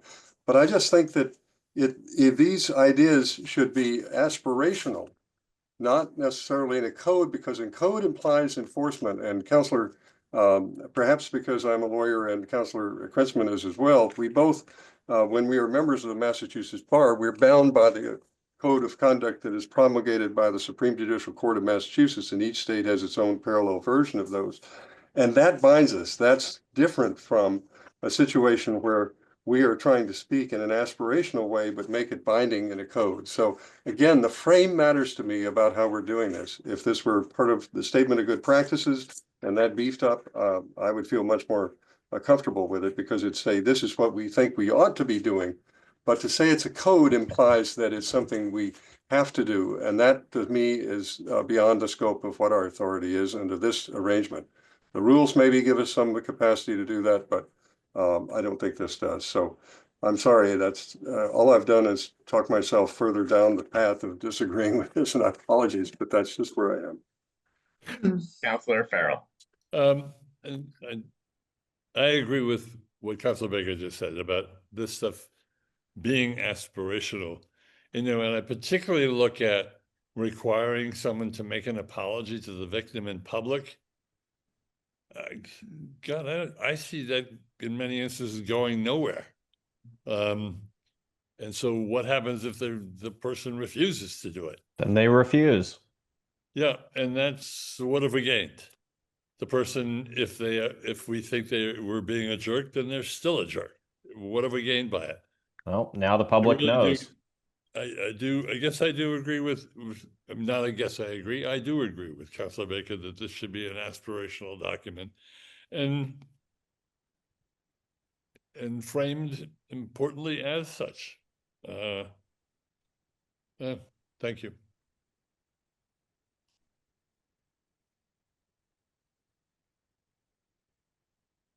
Can I speak or? My apologies there, I got disconnected. I missed the end of what Councilor Farrell said. Councilor Farrell, are you finished though? Thank you. Okay, Councilor Labovitz. Yeah, I think, I would hope that this was put on second call no matter how we vote. Because I think it would be a very healthy discussion before the public, because it will be recorded for people to hear the discussion about this. I think this is a serious issue. And I hope it will, however we vote, will be on second call so that the council will engage in the kind of discussion we're having now. Yeah, it'll definitely be on second call either way. All right, we seem to be at the point now where I can entertain motions. Well, So does Mr. Chair, someone want to make a motion? Mr. Chair, before we get to motions, I'm sorry, but I am really hoping that we can do some straw votes on some specific points, which we've tend to do in these situations, right? So for example, I still don't know if this language is what Councilor Labovitz was talking about, or maybe not. Maybe we need to cut most of the enforcement section for the purpose. Like, I have no idea because the committee hasn't really articulated. Obviously, there are some people who are totally against this. There are some people who want some minor changes. There are some, but I don't know. Like, is there a majority in this committee for some version of what's before us tonight? And all right, so let me ask it this way. I have at least been explicit, I think, about the portions of this that I would be supportive of this if we eliminated 4B2 and beyond. Okay, so I would be in favor of all of this up to 4B1, including the fact that every councilor encouraged with the bystander intervention that Councilor Humphrey referenced earlier. Yeah. Okay, let me see if there is support to essentially strike out B2 and the rest of the proposal. Yeah, just a quick note on that, just for so that people have it as a reference thing. So when Malia was doing the research on codes, there were various models, right? Sometimes there's an ethics committee, so forth, but it is very common that the council president is the sort of enforcement mechanism, basically. So, but I understand if you're not interested in that, yeah. Well, the reason the reason my cutoff was B2 and beyond is because I'm actually interested in an enforcement mechanism, but I'm more interested less in consolidating power at the top of the organization, but rather in constituting a committee that is charged with enforcement. So, and I'm happy to, if this passes, let me put it that way, I'm happy to work with Councilor Humphrey if you want, or Councilor Oliver, or anyone to generate a proposed enforcement body that we can bring up on the floor of the council, if that's amenable to folks, because I don't want there to be no enforcement, but I don't like the enforcement that I'm seeing here, and I do think enforcement's a significant enough part of this that I would vote to approve it if we could eliminate that for now. Yeah, Councilor Oliver and I did discuss that we had a feeling that it was possible that we were going to advance this out of committee without those sections and then amend on the floor where we can have a full discussion with everyone. Obviously, in that case, I would like us to have very clear language written in advance, which was part of why I was asking about Councilor Labovitz's section. Even if we don't adopt this in committee, that is one variant that is possible, and therefore I would just like to check to see if that was at least what he had in mind. And we may decide as a committee that we don't want that, but that would at least help me have some draft language options. Okay, well, let me do this first. Okay, I've proposed now taking out 4A2 and beyond. Okay, that's my proposal. Is everyone clear? I just want to hear everyone's clear. We'll have discussion about that, but I want to know that everyone's clear about what the proposal is. Yeah. Yeah. Okay, great. This is for, let's see, B2. 4B2 down through 7. Correct. No, and including through D. Through D, because I think those get back into. Well, so, okay. I think that was C is about, for example, asking them to attend a training session, which. Well, again, this is my proposal because I think if we have an enforcement body, the body can talk about what their enforcement mechanisms are, what different behaviors they would recommend, different punishments or things like that. So, okay, again, we're in discussion here, so I just want to be clear about what my proposal is. Anyone is free to disagree with that or amend it or, whatever you want. My proposal is to take 4B2 and beyond and eliminate. Discussion on that straw vote proposal. Councilor Baker. So first I want to talk to the merits, but I also want to be very clear. I'm looking at the red line version and you're basically eliminating all of the enforcement sections. Or I'm trying to figure out what, it doesn't have page numbers, unfortunately, on this Yes. version, and I'm trying to follow, but it says addressing and remediation violations. And there's it is the duty of all elected officials to self-police and hold themselves accountable to code of conduct, right? That stays in. And that stays in, but everything B and further down, all of the rest of. Well, B1 would stay in as well, which is, I think, sort of like you were talking about, every counselor is encouraged as a part of a bystander intervention approach to speak up and report violations. Again, I want to keep that in. I'm sorry, I'm lost. There's a B little I, but I don't know B1 I see. I'm calling it Roman numeral 1. I apologize. BI. Oh. So in other words, conduct in relation to city staff? No. I'm just trying to figure out where I am. Katie, are you able to put it back up on the screen? So it's the last, I think, page and a half of the proposal.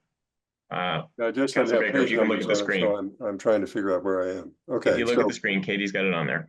Okay, so B1 you would keep, but is everything beyond B, right?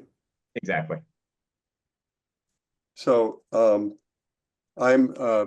on your motion, I would, if you're making a motion to amend the proposal, which I assume is appropriate in committee, I would support that, but I would also support removing the B1.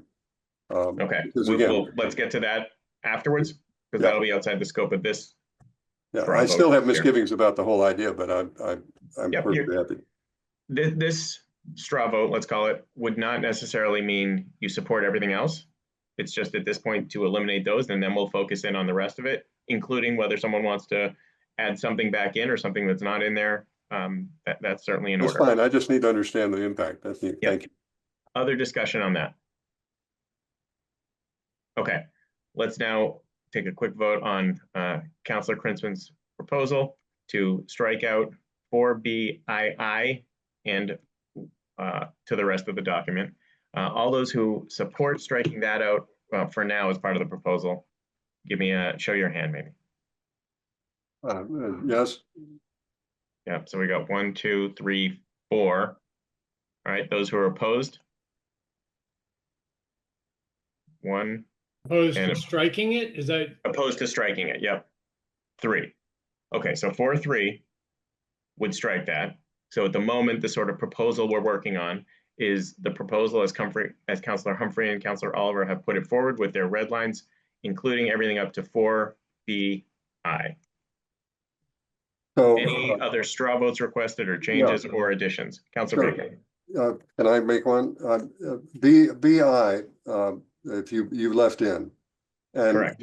I would like to strike that as well. And because again, my view of this, that this is aspirational and the enforcement process is not here, but even if you think this one is there, it says every counselor is encouraged as part of advising to speak up and report violations of code of conduct. It doesn't say to report to whom, so I don't know what that means. And it offers support to their colleagues, city staff, or members of the public if they've been victimized. Maybe I'm old fashioned, but I think that's what we all do or should do anyway. But this seems to me, when you talk about reporting something, it sounds like, I don't know, it doesn't, the flavor doesn't feel good to me. So I would, if we're taking straw votes, again, without necessarily supporting the whole document, I would move to delete that section too. All right, so Councilor Baker is asking for a straw vote on eliminating 4BI. Any discussion on that motion?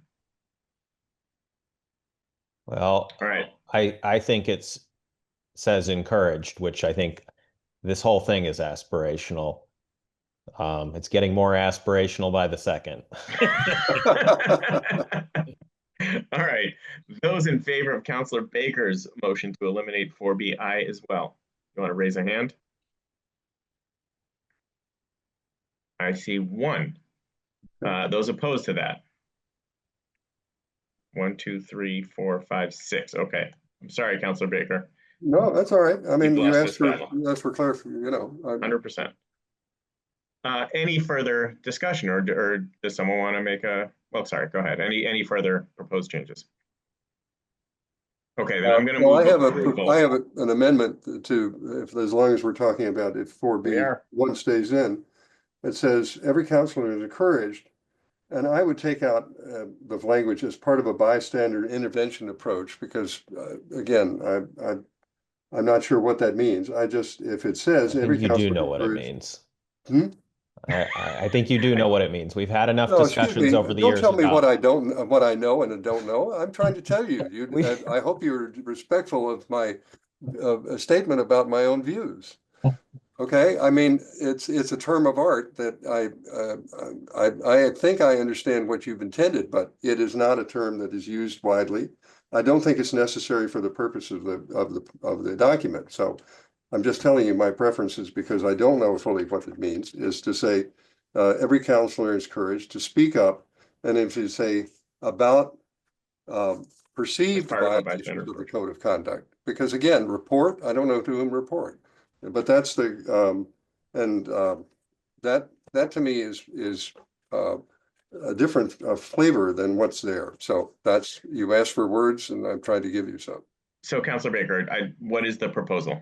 It's to The eliminate the proposal- words the as part of a proposal- bystander intervention approach. Yeah, I don't feel strongly about it. If Councilor Humphrey feels strongly about keeping it, but again, I'm certainly not going to press the issue on that. But I do think to speak up about perceived violations of the code of conduct, because again, it assumes a violation has occurred without necessarily having any way of adjudicating that, because that's really what you're talking about. Somebody thinks, I think, but again, I'm troubled about. But Councilor Baker, I want to understand which words you're proposing to remove, and then we can discuss the merits of it. But I just want to be clear about what the proposal is. Okay, I'm going to take out, if you want to know my preference, I'd take out as part of bystander intervention approach. I said every counselor encouraged to speak up about apparent violations of the code of conduct. That would be the language I would substitute. And you would delete the last two lines there? Katie, are you able to put it back up so we can all? While we're doing this, can I? No, offer support, I'd leave that in. I wouldn't take that out. Okay, all right. All right. I hold on one second, Councilor Lovitz. I apologize. I just want to be clear about what his proposal is so that we can discuss the merits.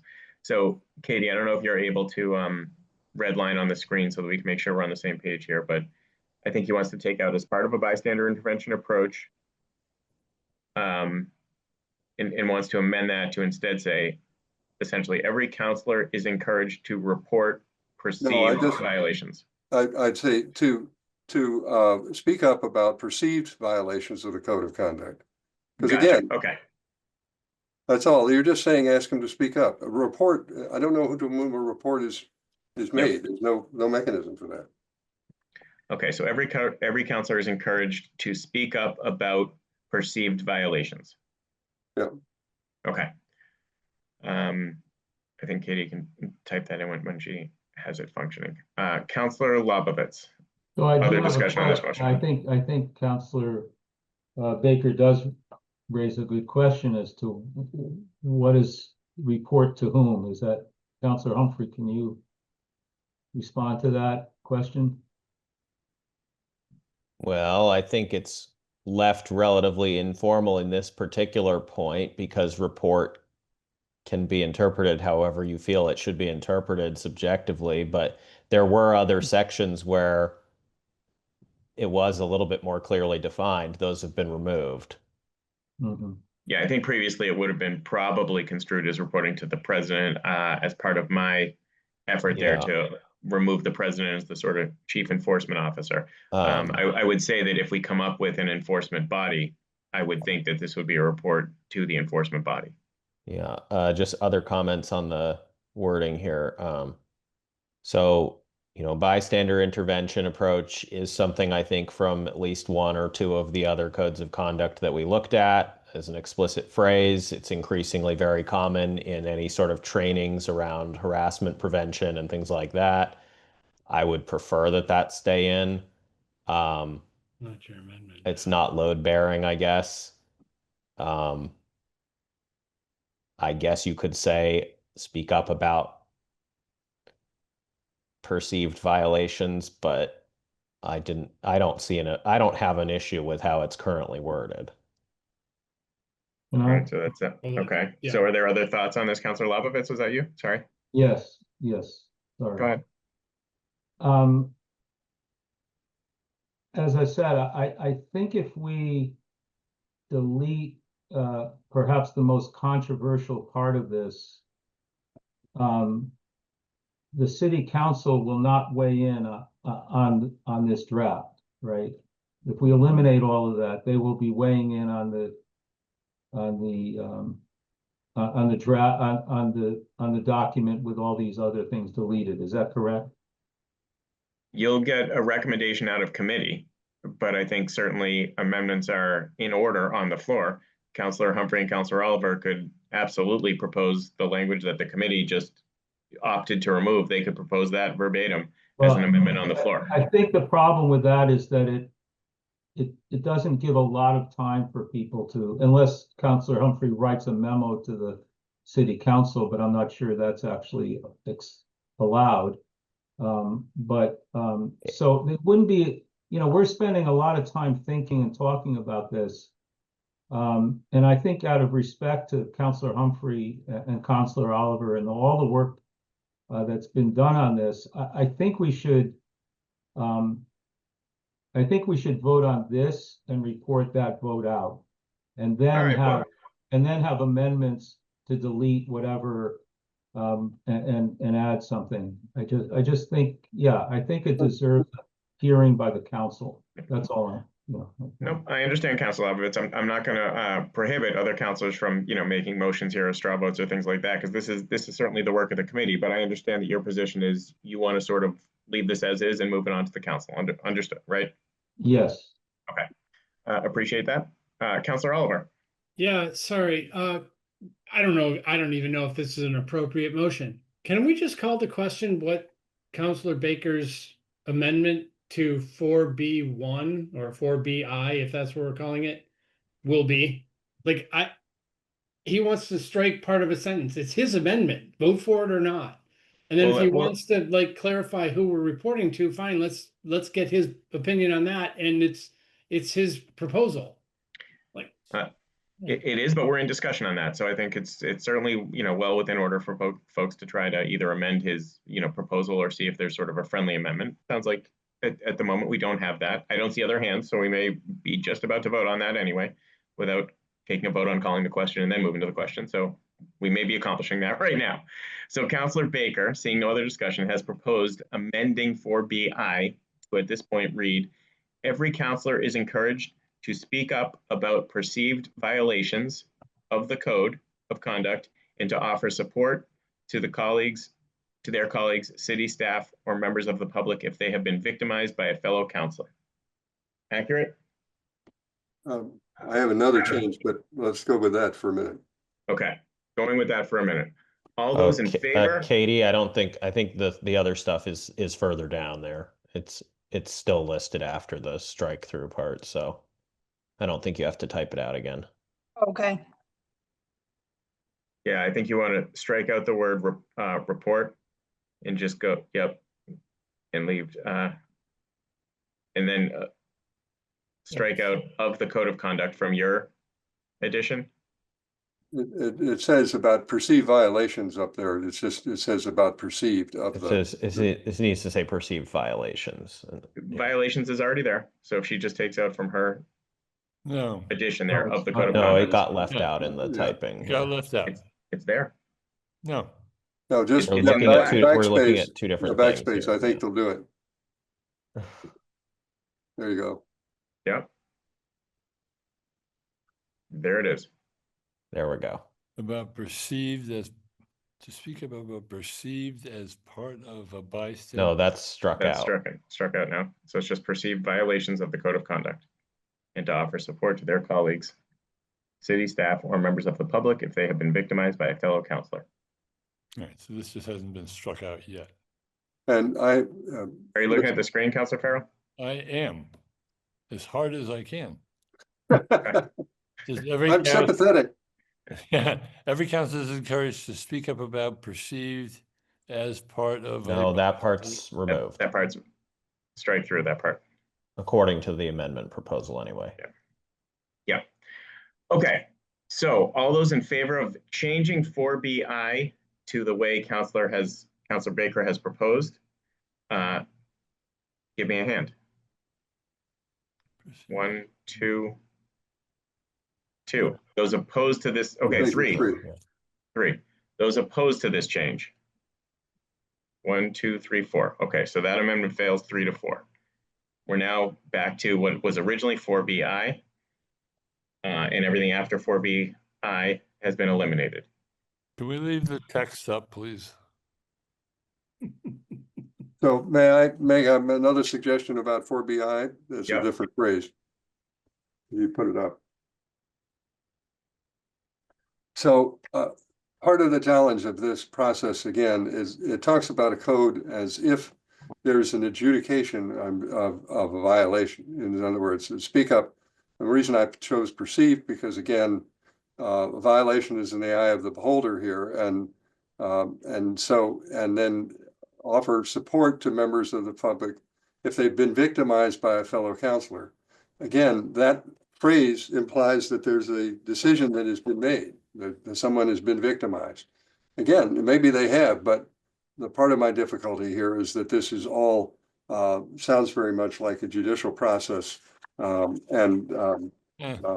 been a finding of a victimization and a violation, and this is part of the remedy. And so I'm troubled about the presumption on that right at the very beginning. So if I had a choice, I would just say and to report perceived violations and offer support to affected members of the colleagues, or the public. Period, and not say they have been victimized by a fellow counselor. So can you say your wording change again here? Sure, I would just you're left. I don't like the beginning, but we've decided that, and report violations and to offer support and to members of to the affected colleagues, city staff, or members of the public. Period. To the affected colleagues, city staff, or members of the public. Yeah. Because it doesn't, that way you're not presuming there's a victim. Yep. But Okay. You would add perceived, right? I would do, but that lost. So Well, I would like to restore that, because I think a perceived violation is really what you have to Do that. because otherwise you're judging there is a violation. Okay, so we can make that part of this too. So you want to strike out the end, go with their affected colleagues, city staff, members of the public, and perceived violations. Okay, Councilor Humphrey. Well, Affected, by the way, is AFF, not EFF. I'm sorry. It's an A. There you go. this change is probably fine. If we want to just be really careful about how we're wording it, I guess that's okay. To the extent that it refers to a larger process, we deleted the rest of that. So that's why it refers to a larger process. Yep. Okay. Other comments on this proposal from Councilor Baker? All right, this may be unanimous. All those in favor of these changes here in 4BI as proposed by Councilor Baker, raise a hand for me. 1, 2, 3, 4, 5, 6. 6. Those opposed? Councilor Labovitz. Any abstentions? All right, so that passes. Are we ready for? Yeah, could somebody read the language now as amended? I just a little hard on the screen. Sure, I'll read it. Yeah. It says, every counselor is encouraged as part of a bystander intervention approach to speak up and report perceived violations of the code of conduct and to offer support to their affected colleagues, city staff, or members of the public.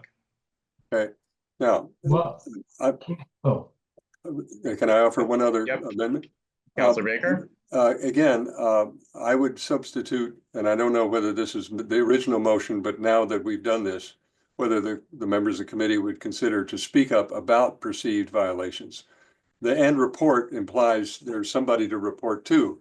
That isn't clear, and so I just think making it simple will help, but that's, if you feel that's already been decided, then ignore me, but if you think it'll improve it, I think it might.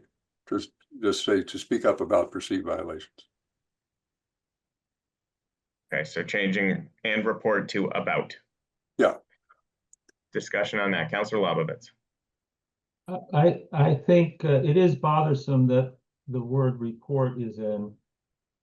And if we could say report to the appropriate presiding official or whatever officer at the meeting that the incident occurred, I would support that and eliminating the 4B2 and below. 4B2 and below is already out. It sounds like you have an alternate proposal to what Counselor Baker is proposing. So just on Counselor Baker's proposal. Yes. Okay, Somebody so suggest the language. I think we're talking about the chair of the meet, whoever was presiding at the meeting where the incident occurred. I think that's what I'm trying to say. That's another proposal, which I'm glad to entertain. Okay, so we'll come back to that afterwards. At the moment, yep, Counselor Lobovitz, I don't know how you feel about Counselor Baker's proposal. We can get to yours after we dispense with Counselor Baker's motion if necessary. Counselor Humphrey. So I do think we did vote on this particular point previously. I completely understand Counselor Baker's point about trying to sort of align everything here. However, sort of alluding to Counselor Lobovitz's point, although I don't think we're going to come up with a whole new remaining section of enforcement in this particular meeting, I would like to leave the language basically as is on both the point Counselor Baker is talking about and the point Counselor Lobovitz is talking about, just because I believe that Counselor Oliver and I will probably be putting forth some pretty comprehensive amendments for at least consideration at the full council. And so the report part, similarly to how it uses the word enforcement in the line above, that may end up coming to refer to something else. And I don't think it's a problem to leave it as is, even though it's a little vague. And I think that way it's going to be less confusing when offering some further amendments at the full council to basically be able to slot that in. And I don't think that it's a problem if those don't get adopted. Like, I don't think it's leaving anything necessarily. And I hear you, Counselor Lobovitz, but that is like a further sort of thing, and then gets into issues of like, well, some incidents don't happen within meetings, et cetera, right? So this is a fairly general statement. And yeah, but I would prefer, I think we already voted on the report language. No, all right, go ahead, Counselor Baker. No, I'd like to see what the committee agrees with me. I think just as a process matter, Counselor Humphreys argued for doing as much work as we can here. I just foresee that if this is the subject of great amendment on the floor of the council, there will be a motion to recommit. But that's okay if that's where he wants to go. It's entirely possible. But I'd like to see support for just changing this language, just to speak up about perceived violation. Yeah, Counselor Humphrey. There may well be a motion to recommit. That won't be my preference, because although I understand that we usually try to do committee work in committee, it's not unheard of for us to say, hey, the full council has a different opinion on this. I would certainly remind you, although I don't need to, that we vastly overhauled the VCOD proposal at the floor of the full council without recommitting that, because the full council didn't concur with the report from the committee. And no, I thoroughly understand that. I'm just saying that. All right, I apologize for interrupting, but you know what? Let's get to a vote here and let's move along. Okay. I'm going to weigh in on this one, which is that I'm going to actually support Counselor Baker's amendment here, because I think as part of the proposal that, again, Counselor Humphrey, Counselor Oliver, me, anyone puts forward in terms of a enforcement mechanism. I think part of that should probably be to change to speak up about, to report to, blank body. I think we should have this draft make sense, be coherent as it is, but I think I would call specific attention to this area for those putting in an enforcement body and say, change this as well. Okay, so that's why I'm going to support this, but I don't think it's going to be the final language that goes forward. But I think for now it would make sense so that this draft at least makes sense. All right, anyone else want to weigh in on it? Okay, those in favor of Baker's motion here, raise a hand. 1, 2, 3, 4, 5. Okay, opposed? Sorry, what are we voting on now? Well, you're voting on whether to change to speak up and report about perceived violations to speak up about perceived violations. Okay, I'm a yes on that. Okay. I'm going to change my vote. I'm going to change my vote to a no. I'm sorry. Okay. So win some, lose some. All right, those in favor I of want to this. say that I think just giving the council an option to vote on this with report to the, I understand that it could happen outside of the meeting, but at least, so within the context of a meeting to report to the presiding chair or officer.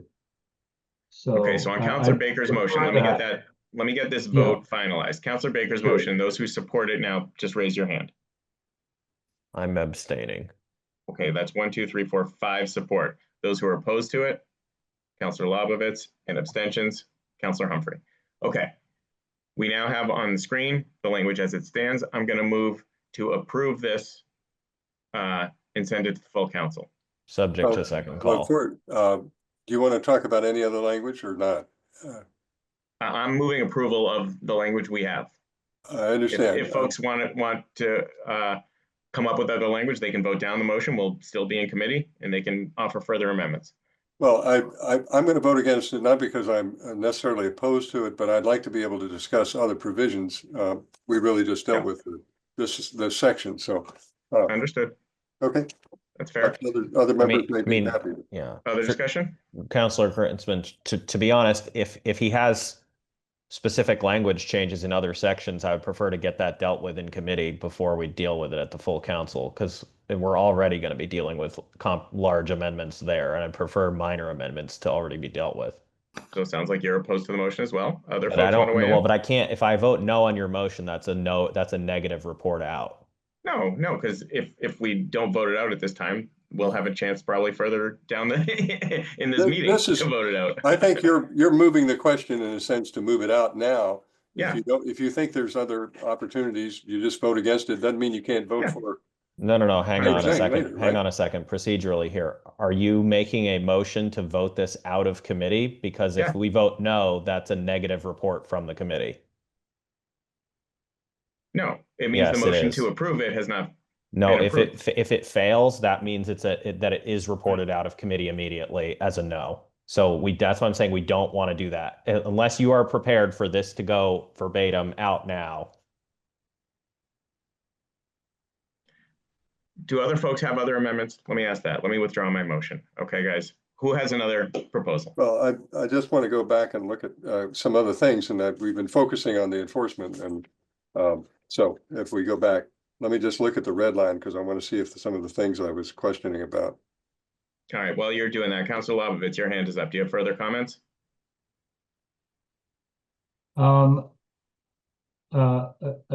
If I'm assured, it sounds like I am being assured that there will be amendments at the council meeting in terms of the reporting.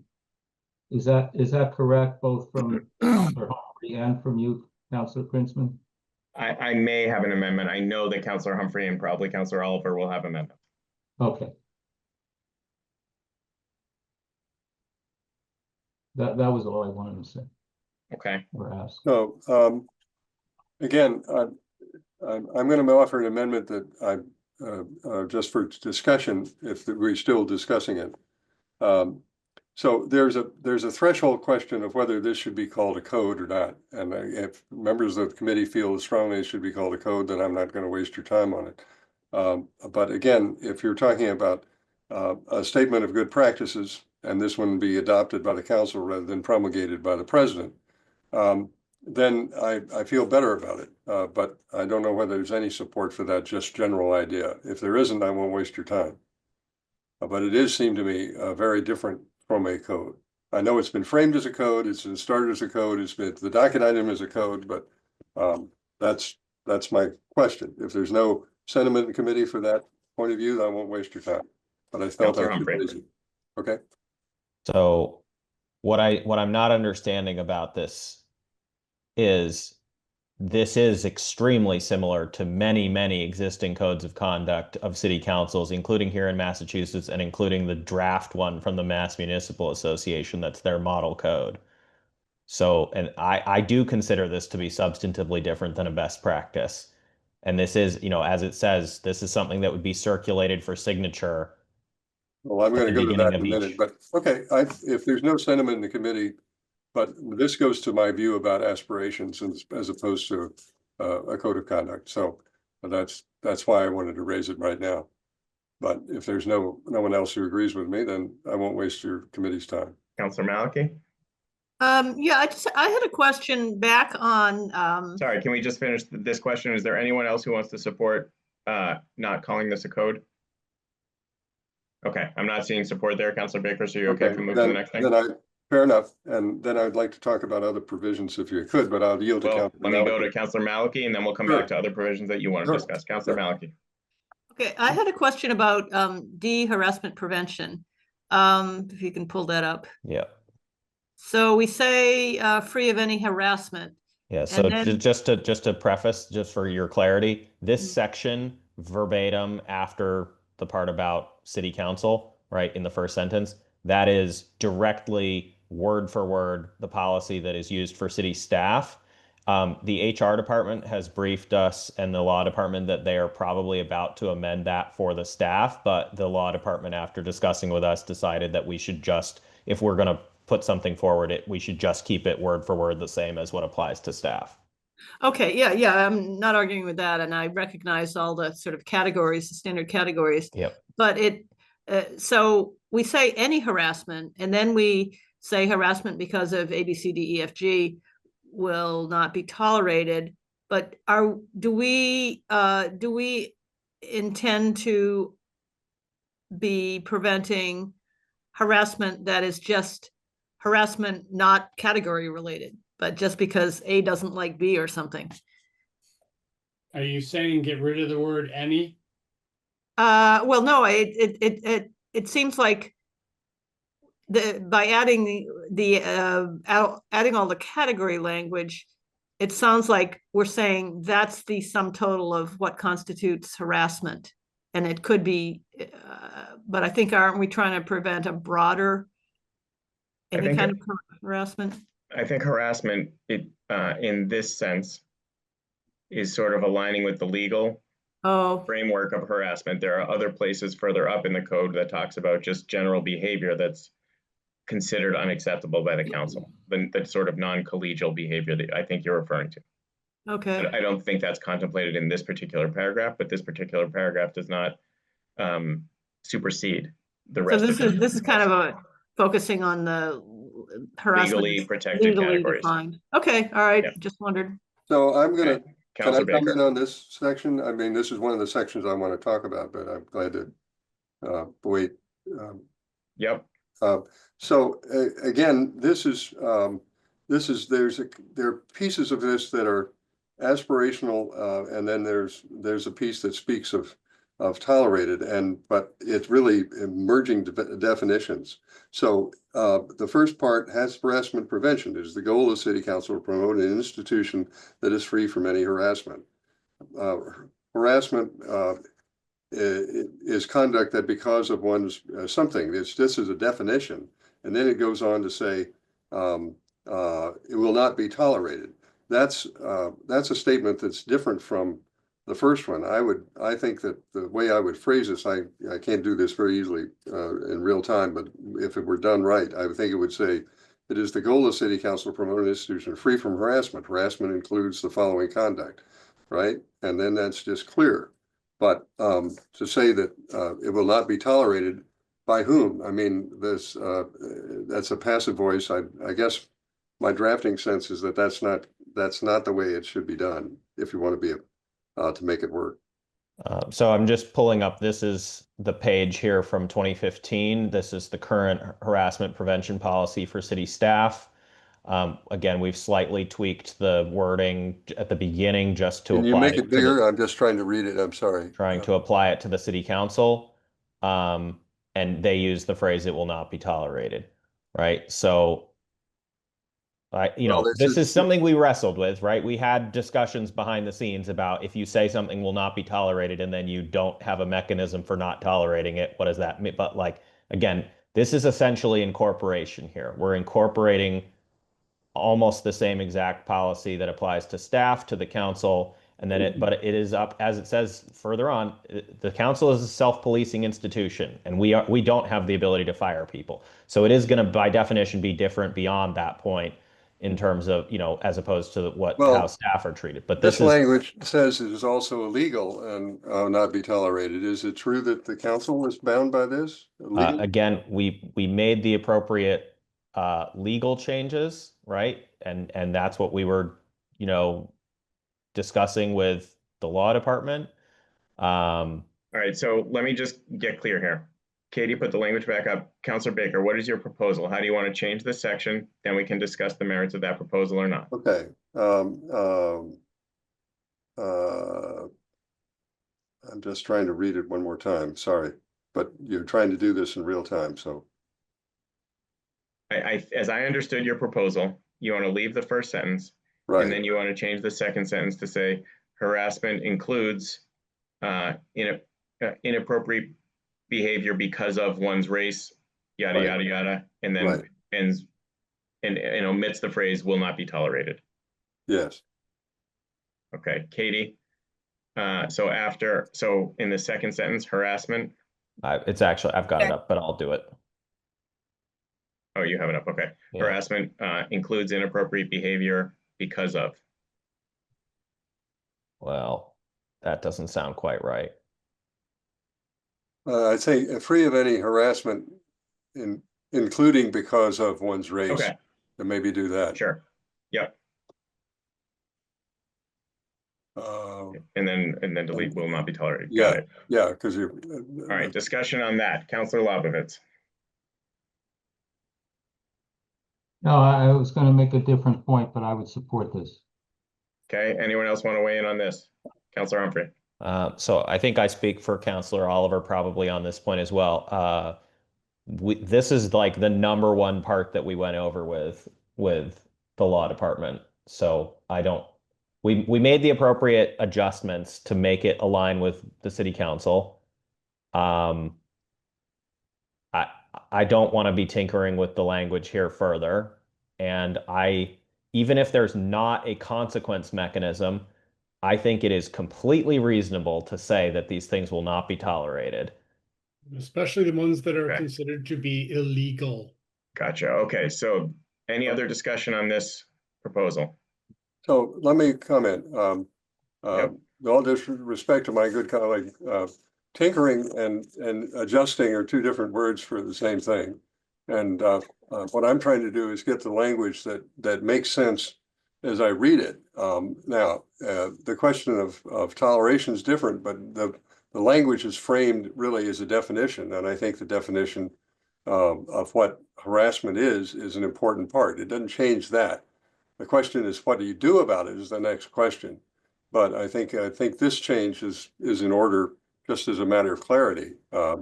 So I hope the committee would support it. And if you want to talk about what should be tolerated or not, that's maybe another sentence, but it's not. I think the way it's framed now is just not good grammar.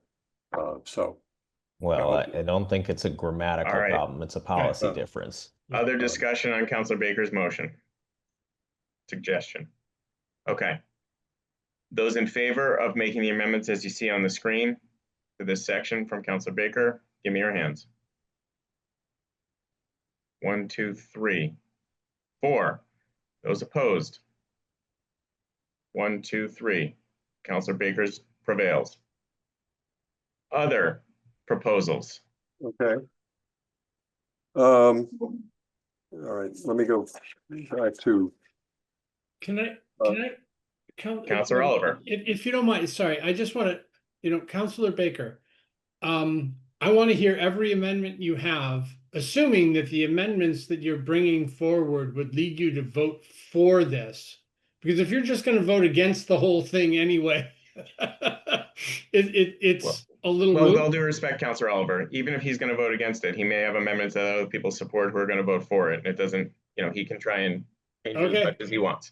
He can mitigate the harm as he sees it, even if he doesn't support it. But I apologize for interrupting. Finish your point, Counselor Oliver. I'm sorry. I shouldn't have interrupted. I had made my point.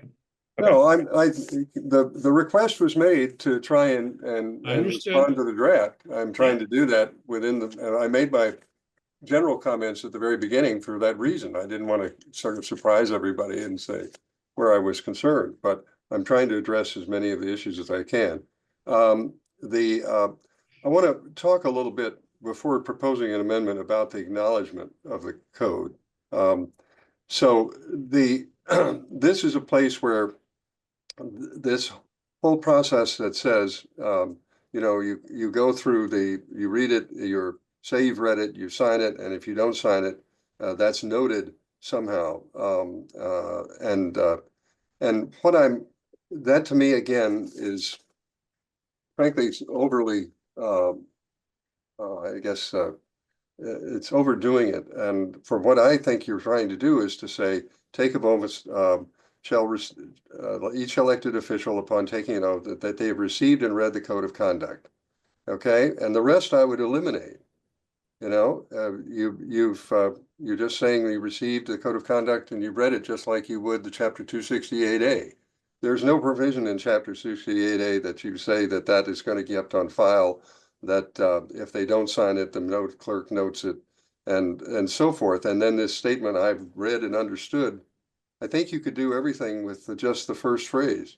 So if it were up to me, but again, it's up to the committee, I would just stop right after the first sentence. The city clerk shall have each elected sign a statement upon taking oath that they've received and read this code of conduct. Okay, so Councilor Baker, your proposal is to leave 2A in the first sentence, but eliminate everything else in 2 after that. Well, yeah, eliminate everything after the first sentence in A and eliminate B and eliminate C. Okay. Thank you, Councilor Humphrey. Appreciate that. You're doing a fantastic job. Not that you weren't, Katie. Just commenting on both of them. Okay. Any discussion on Councilor Baker's motion there to change 2? Councilor Humphrey. Well, I definitely don't support this change, and this is pretty consistent with how it's done in other places. I think we want the public and the staff to know whether or not someone signed or didn't sign something. And I also don't, I think this is similar to like when you have a school honor code that says, you're signing sort of on the honor system that you're going to follow these rules and so forth. You can choose not to sign, I guess, if you don't want to, but. Let me ask you that, Councilor Baker, if you see the sentence there, one of the sentences that struck out, which is in the event that any member declines to sign the form, that fact shall be noted by the city clerk on the form. Would you retain that? No, I actually was about to speak to that. We're now trying to bind the city clerk on something, and that again is not something that I think the code of conduct can do. We can say that every clerk shall, well, excuse me, I apologize. The first sentence asks the city clerk to do something. In other words, part of my difficulty is that I think that process is overly prescriptive, overdone, and so that's my difficulty. Okay, so your proposal is on the screen. Any other discussion on that? Councilor Humphrey.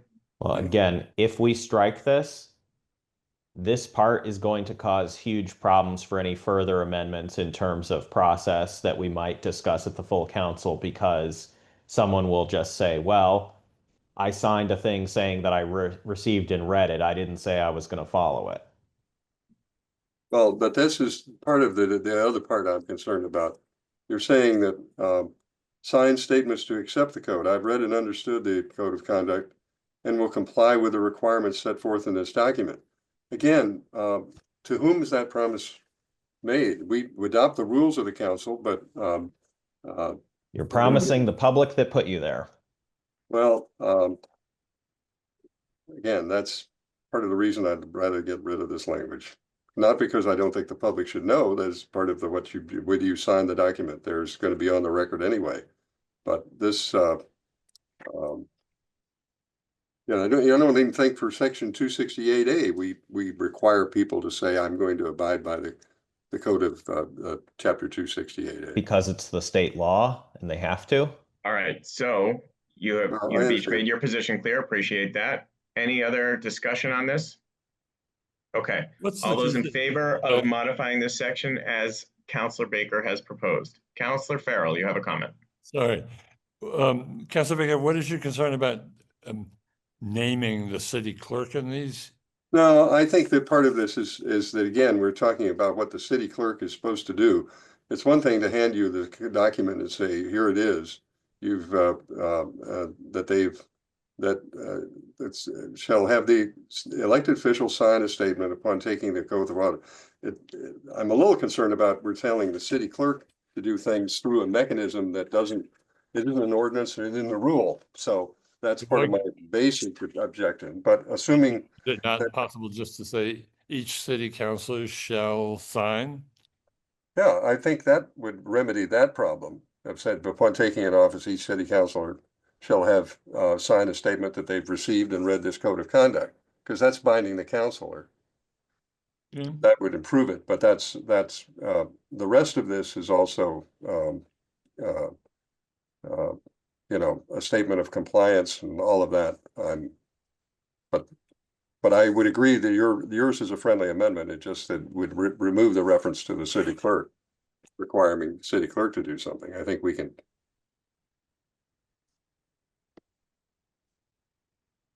The councilor shall acknowledge. Yeah.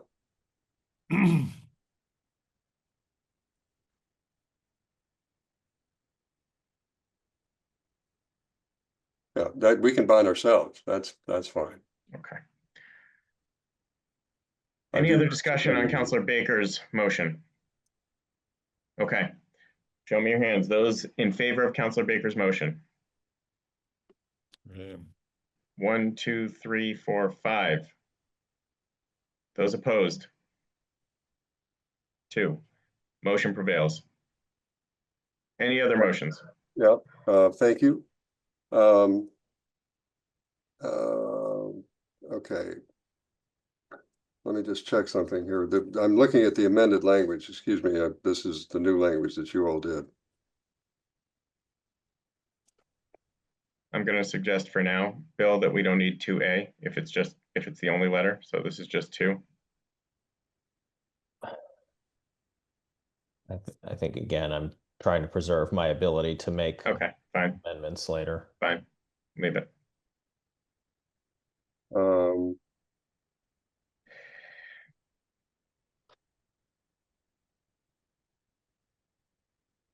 Let me just comment, if you go down to E, if I can, for a minute, this is one that's not been amended.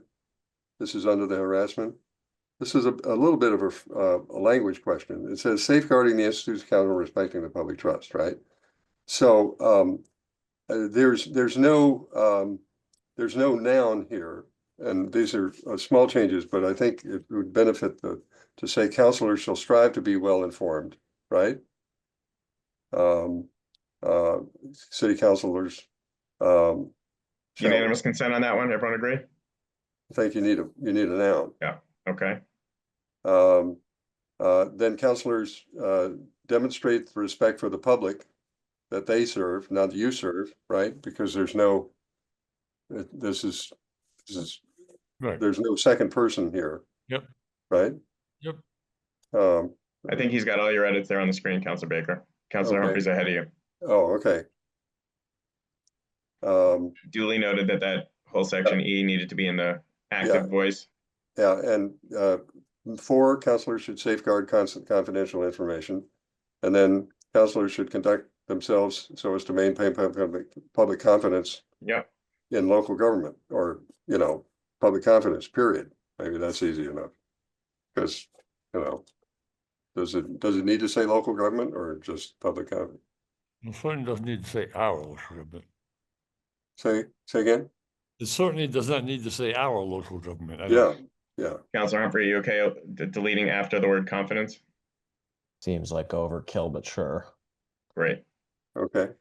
Can I read can you go up and just so I can see what the changes are? Yep. While you're reading that, let me come back to Councilor Maliki. Councilor Maliki? Small grammar nit here on I, the first one.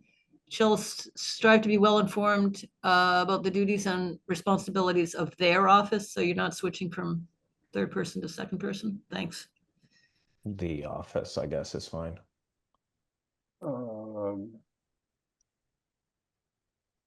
Yeah, as long as it's consistent. Okay, now let me go up to number 2I for a minute. And let me just tell you my question. I don't necessarily have an amendment yet, but I want to be clear about it. Which one? Sorry, we're on the same section. Go down there.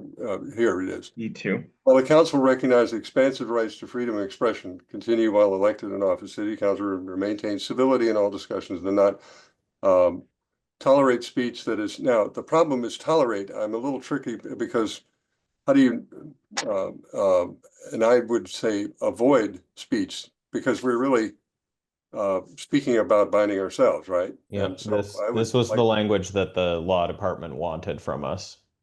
Well, that doesn't mean that it's the right language. Right. So, I mean, we can, no, seriously, if you don't have to vote for my amendment, but I just think that, again, to avoid the problem of a First Amendment issue, I would rather say, and avoid speech that is belligerent, disrespectful, threatening, abusive, or disparaging. Okay, so you want to change not tolerate to avoid. Yes. Okay. Discussion on that. I certainly don't agree with the constitutional argument here that there's some sort of problem. I think we are allowed to bind ourselves to go above and beyond. We can't bind the public. We can't tell the public what to do. And we've recognized that there's, expansive rights to freedom of expression, but I don't know why we can't bind ourselves to a higher standard. Councilor Maliki. I agree with Councilor Baker here because what does it mean not tolerate? You walk out of the room or what? I think what we're trying to do is avoid the behavior. Thank you. Anyone else? Okay. Those in favor of, as Councilor Baker has suggested here, taking out not tolerate and making it avoid, raise your hand. 1, 2, 3, 4, 5, 6. Thank you. Those opposed? 1. 6 to 1. That stays in. Okay. Can I read the rest? It just says councilors shall demonstrate to the public they serve, including during public comment, public hearing, councilors to safeguard confidence, councilor conduct themselves so as to maintain public confidence. Fine. Okay. Can we go down for a minute? To where? And is that it? I think so. Can we look at it from the That's top? a question for you, Councilor Baker. I mean, I just want to understand what we're looking at. Okay.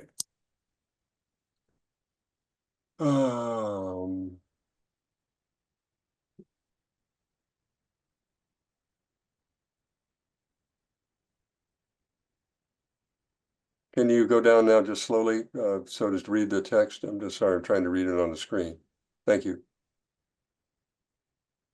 The part in green there was consolidating 2 points. The only question I have is do we need to have this? Have we had a problem with people trying to direct the clerk? I mean, yes. Well, Councilor Baker, what's your proposal?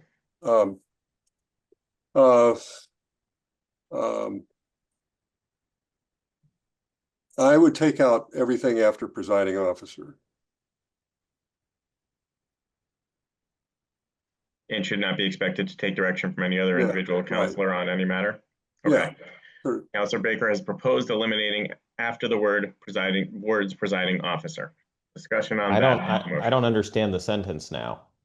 The clerk of the council and their employees are responsible to the council as a whole through the president and its presiding officer. Why would that be in the code of conduct? Well, actually, I'm not sure it needs to be. That's Well, why. but it does need to be if the rest of the sentence is there. Okay, It doesn't so have. once again, Counselor Baker has made his proposal. Counselor Humphrey, I think you have a strong argument against it, but let's put the proposal before us and discuss that on its again, merits. so the okay? you know, we're So Counselor Humphrey, this section is grouping two things together, right? There's mayoral staff and there's clerk and comptroller staff, that these are in two separate categories because they are.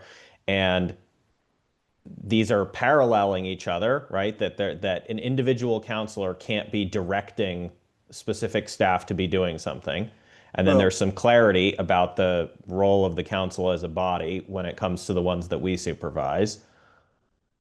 Well, let me tell you the Okay. concern I have. Counselor Baker, let me go to other folks who want to discuss this. All right, We I'm do going to have a amend my process here, proposal. okay? If you guys could let me run this meeting, it would be greatly appreciated. We're going to go one at a time, and you're going to go when I call on you, okay? We're going to try that for a little while. Counselor Farrell. I just think it's repetitive almost. Okay, thank you. The Counselor Humphrey, do you mind responsibility putting on the screen the motion that he's proposed? Yeah. I want to modify my motion, though. That's why I want to just be heard at an appropriate time.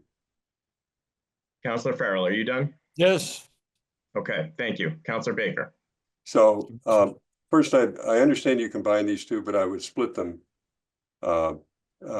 Just make it a I and a two, because one is, as you pointed out, the mayor, and the other is the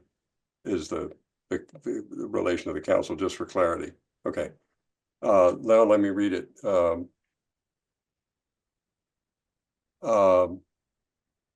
I guess the question of, I would take out, should not be expected to take direction from any individual council on any matter in I too, okay?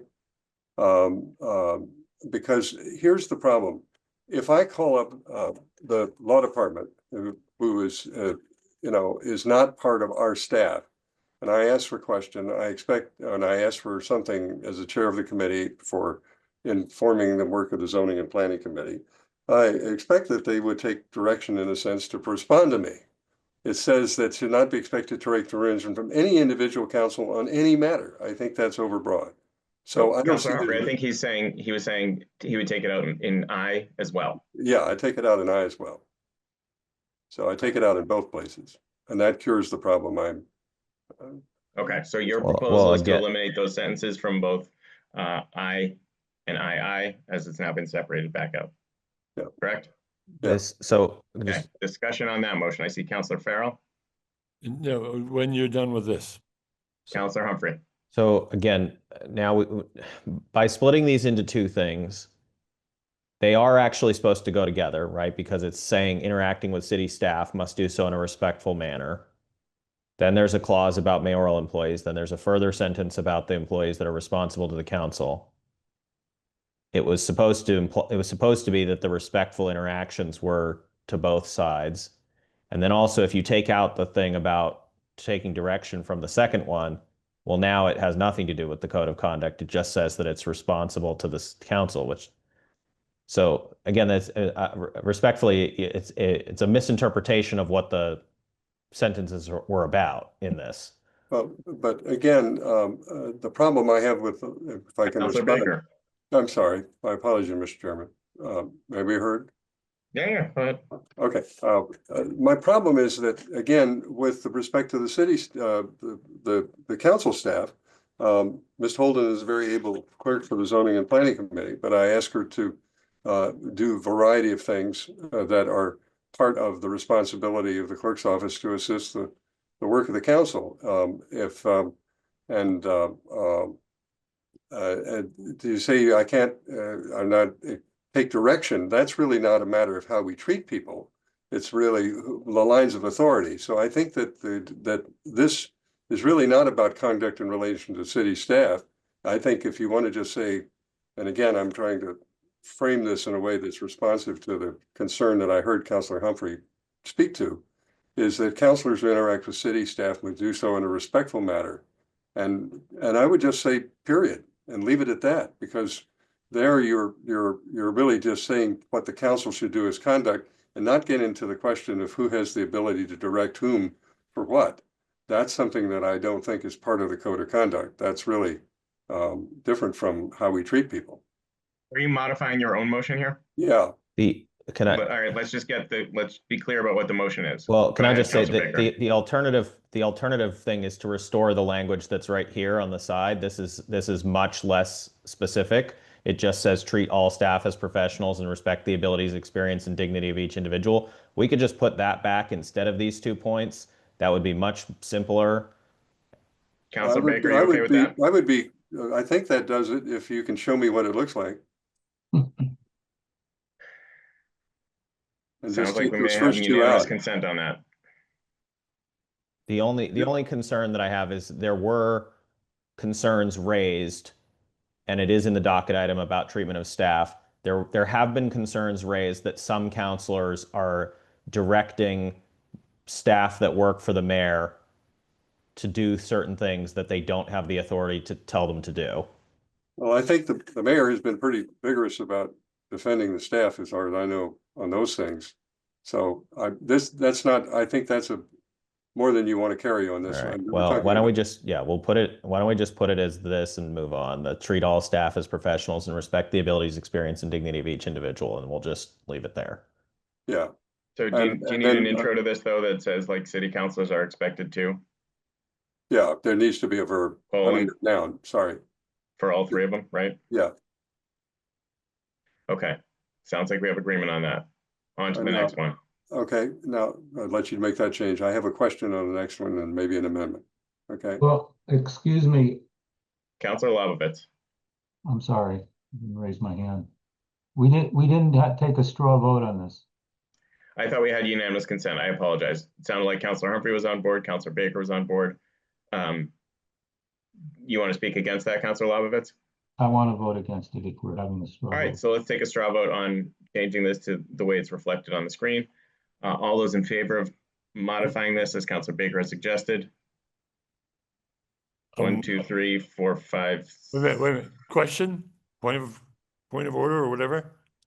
Point of clarification, Councilor Farrell. Thank you. Are we talking about points 1 and 2 only? Yes, it's Okay. actually modifying points. It was separated, it was combined into one. Councilor Baker's motion separated it out back into 1 and 2, as you see reflected on the screen. We're not doing 3 at the moment. No. Okay. Okay, so those who supported that, again, it was 5 of us. Councilor Farrell, where were you at? Your support? Okay. Councilor Labovitz, you're opposed? Yes. Okay, 6-1. Okay, Next point. okay, I have another, but Councilor Maliki raised her hand. I didn't know if she, I see no I was hands. just Councilor trying to Baker. vote or not vote, as the case may oh, be. I'm sorry. Okay, Councilor Um, Baker. and the item 2, city councilors should avoid disrupting city staff from performing their jobs. And then there's a colon, I think, I would put a period just to clarify. Or how about by following? Well, the only reason I want to say, there are no formal channels of communication to my knowledge. In other words, that term implies something that I don't think exists. Generally speaking, if I want to communicate with a city member of city staff, I call them up or I send them an email. You know, I don't know what other means, or I talk to them. It implies that there's something that I don't think we have. So I would just. So Councilor Baker's proposal is to strike out the words formal channels of Yeah, communication. Yeah, Or right. how about this? Take out this. Yeah, that's his proposal. And then I would say individual, because again, it's requests. I would take individual out. There's no need for that word. For assistance to reasonable amounts. Volumes implies like, you know, sound to me, but. Do we have unanimous consent to make those changes? Yep. Okay. Yes. Sorry, okay. Councilor Farrell, were you saying yes? Yes. Okay, great. And Onward. then now let me go to 3 in the second sentence. Says concerns about staff performance, professionalism, or behavior should be only made to the mayor on a council cases through private communications outside of public meetings. I would recommend striking that language, and let me tell you why. Part of our job is oversight, and in the budget process and in other places, there are, I think what you're trying to say is you don't want to have people criticize somebody on a personal basis. But if there's a city employee that has not performed a public function, and we're concerned that that public function has not been performed properly, I think it is part of our duty to speak up as part of the conversation we have in the budget process or otherwise. You say, I don't think that's a good idea. I think that's a, you know, whatever it is. And so I think, and I think you could take out all of that sentence, concerns about staff participation made to the parent. So I would recommend deleting that sentence and leaving the beginning part. Wait, you are leaving the beginning part? Yeah, referencing during public meetings. Well, whenever possible. Again, I'm trying not to criticize an individual. I think the thrust of what you're trying to do is to avoid somebody attacking someone on a personal basis, right? And I Yes. I appreciate that. I think part of what I'm concerned about is the language as it's framed seems overbroad for that purpose, and doesn't and seems to speak against the ability of the council to speak up about difficulties when they see them. And I think you want the council to be able to do that. So I guess I'm let's see. I would maybe, I'm sorry, take out the last sentence first, and then if you were purposes of my motion. Okay, so concerned staff professionals should be made to the mayor, et cetera, et cetera, et cetera. Okay. So if you take that out, and then I have a small amendment of the other. Policy is certainly a domain of reasonable debate and discussion. Refrain from criticizing employees on a personal basis. Or how about criticizing the professionalism of? Yeah, well, even their professionalism may not be, you know, if somebody's not doing a professional job, can you not comment about that? That's what I'm trying to wrestle with. I know It where does you're say going. at the, yeah, it does say at the end there, limit you know, it's refrain from criticizing an individual whenever possible. So there's some wiggle room, and then limit public criticisms to the policies instead of the personalities or professionalism.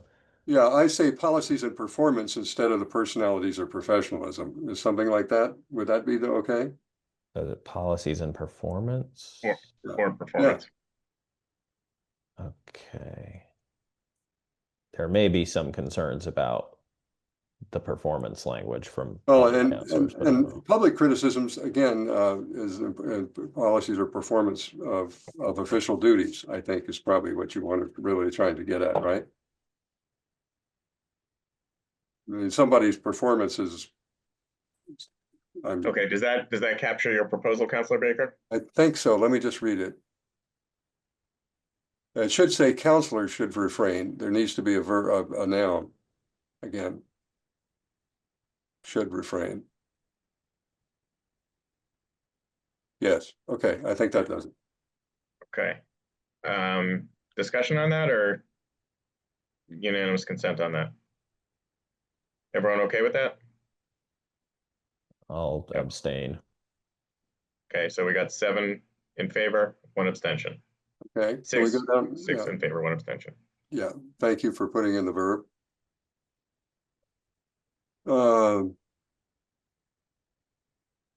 Yeah, I think that's fine. I think the comma is showing up on Word as an error. I don't know if it's after opinion. Do you want to take the comma out?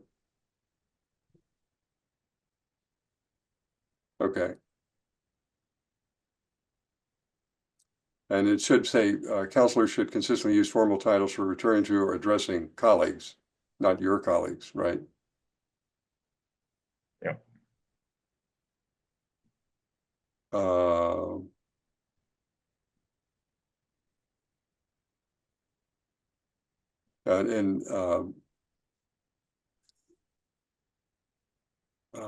Personal appearances.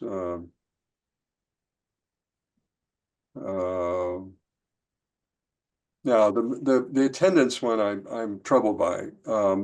There's language in the existing rules. It does say, because Councilor Oliver and I had talked about this based on Councilor Lobovitz's point, it does say attend or coordinate, right? Well, I would just say, I would take out assure a quorum. I would just say responsibility to attend meetings or coordinate if you're unable to attend. Because assuring a quorum, I don't think is something you want to put here, because there are times when the members should be, I just think I would take out. Can you put 3, 4, and 5 all in the active voice again with Oh, yeah. instructions to counselors? Yeah. Sorry. Go ahead, Councilor Baker. Yeah. I think counselors should recognize their responsibility to attend meetings, period, if possible, I guess, because we have colleagues that are not here tonight for good reason, right? I think I don't know. The to assure a quorum was from some other code of conduct that they wanted to call that out specifically, that's why you're supposed to be attending. Oh, well, but then it's a question of, are you the person that keeps the quorum? I just say responsibility to attend meetings. I just take that, assure a quorum. And attend a meeting. If not, it's a you, right? You want to take the second person out, coordinate with the president or the committee chair, right? If not able to attend, right? Yeah, if unable, yeah. If unable to attend. Now I would take out this whole section, the next sentence about if unable to attend for an extended, initiate conversations about. Again, I would take that out because, again, I think that we want to have something positive to say. This sounds like a truancy. Well, it's me saying that I would. Second sentence. I would like. Councilor Baker. Yeah. Okay, so again, your proposal is to delete that sentence. Yes, I would Let's have delete discussion on that now. Councilor Oliver. Sorry, you're going to lose me on that one. If you want to keep me, Councilor Baker, I'm fine with the edits you've been making so far. This is a substantive change that I'm actually okay with, because if what to me, what this would address is, let's say someone were appointed to, or there was a counselor who was on finance committee meetings. Finance committee meetings are Monday night. Let's say that person has a standing work commitment on Monday nights. They shouldn't be on finance. They should be figuring it out. That's, to me, what that sentence addresses. To me, it's not the same as, for example, Councilor Mickley currently is on maternity or paternity leave. That's perfectly acceptable, but not what we're talking about, at least in my mind. Let me go around to other comments. Councilor Lobovitz. Yeah, I'll read it. I would agree with Councilor Oliver on that one. I think it's important to keep it in. I still don't understand what coordinate with the president or committee chair means. Does that mean inform them, or what is coordinate? If you can't attend, you're not coordinating anything. You're just it's coordinating the meeting. I'm sorry? Well, it sounds like you're talking about a different amendment. So let's, for the moment, stick to Councilor Baker's proposal to eliminate that sentence. Councilor Humphrey? Yeah, just very briefly on that specific point. Speaking as someone that sometimes has to run the meetings, when Chair Krinsman's not here, it helps if people coordinate whether they are or aren't able to attend. And sometimes someone will say, it's hard for me to attend, but I can if absolutely need be, right? So I think there is some coordinate seems fine to me. Okay. Regarding Councilor Oliver's point, again, I agree there's a substantive change being proposed here. This specific provision is being floated because we had a member of the city council in the year 2020 who, with the exception, I believe, of budget meetings, did not attend a single meeting of at least one assigned committee, maybe both, and every single full council meeting for the entire year. So I can't tell people they have to resign, but that's concerning. That was a concerning level of behavior. Well, gotcha. Councilor Baker. So I think this really is important to leave out, because I will tell you that for my teaching schedule right now doesn't include an evening commitment, but I have had evening teaching schedules occasionally, and I've tried to work with the school to avoid them. But I think that again, this is, I think the affirmative is good enough, and that situation, I don't think is going to be repeated, and I would like to feel that this is not something we need to be putting into the code of conduct. This is basically sort of, as I said, it sounds like truancy to me. So I hope we could leave it out, but the committee should decide. Gotcha. Counselor Labovitz, your hand's up. Yeah, can you put it in just so we can see again what that last sentence is?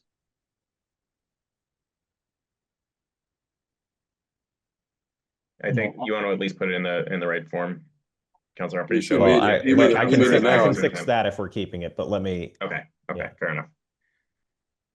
All right, so Counselor Baker's proposal is to delete that second sentence of V, of subsection V.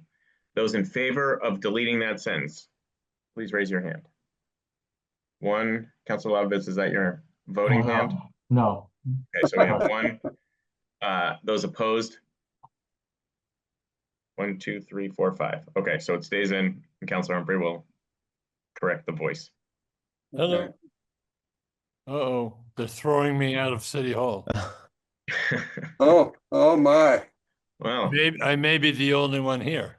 You're the person who's attending the meeting in person. That's why you deserve extra credit or something, right? I think the Good counselor should job. initiate conversations. All right, Counselor Maliki? Yeah, before we leave this page, number 3 at the top there, can we just tighten that up? At all times seems redundant, and because we want everything to apply at all times, right? yeah. And then the part about during or relation to meetings, like, why not just delete that too? Counselors should avoid making comments on other counselors, staffs, or the public's personal appearance or attire, period. Wouldn't that do it? Yes. no, not quite. Counselor Humphrey? So But we can talk the- about yeah. people after the meeting? So here's the thing, right?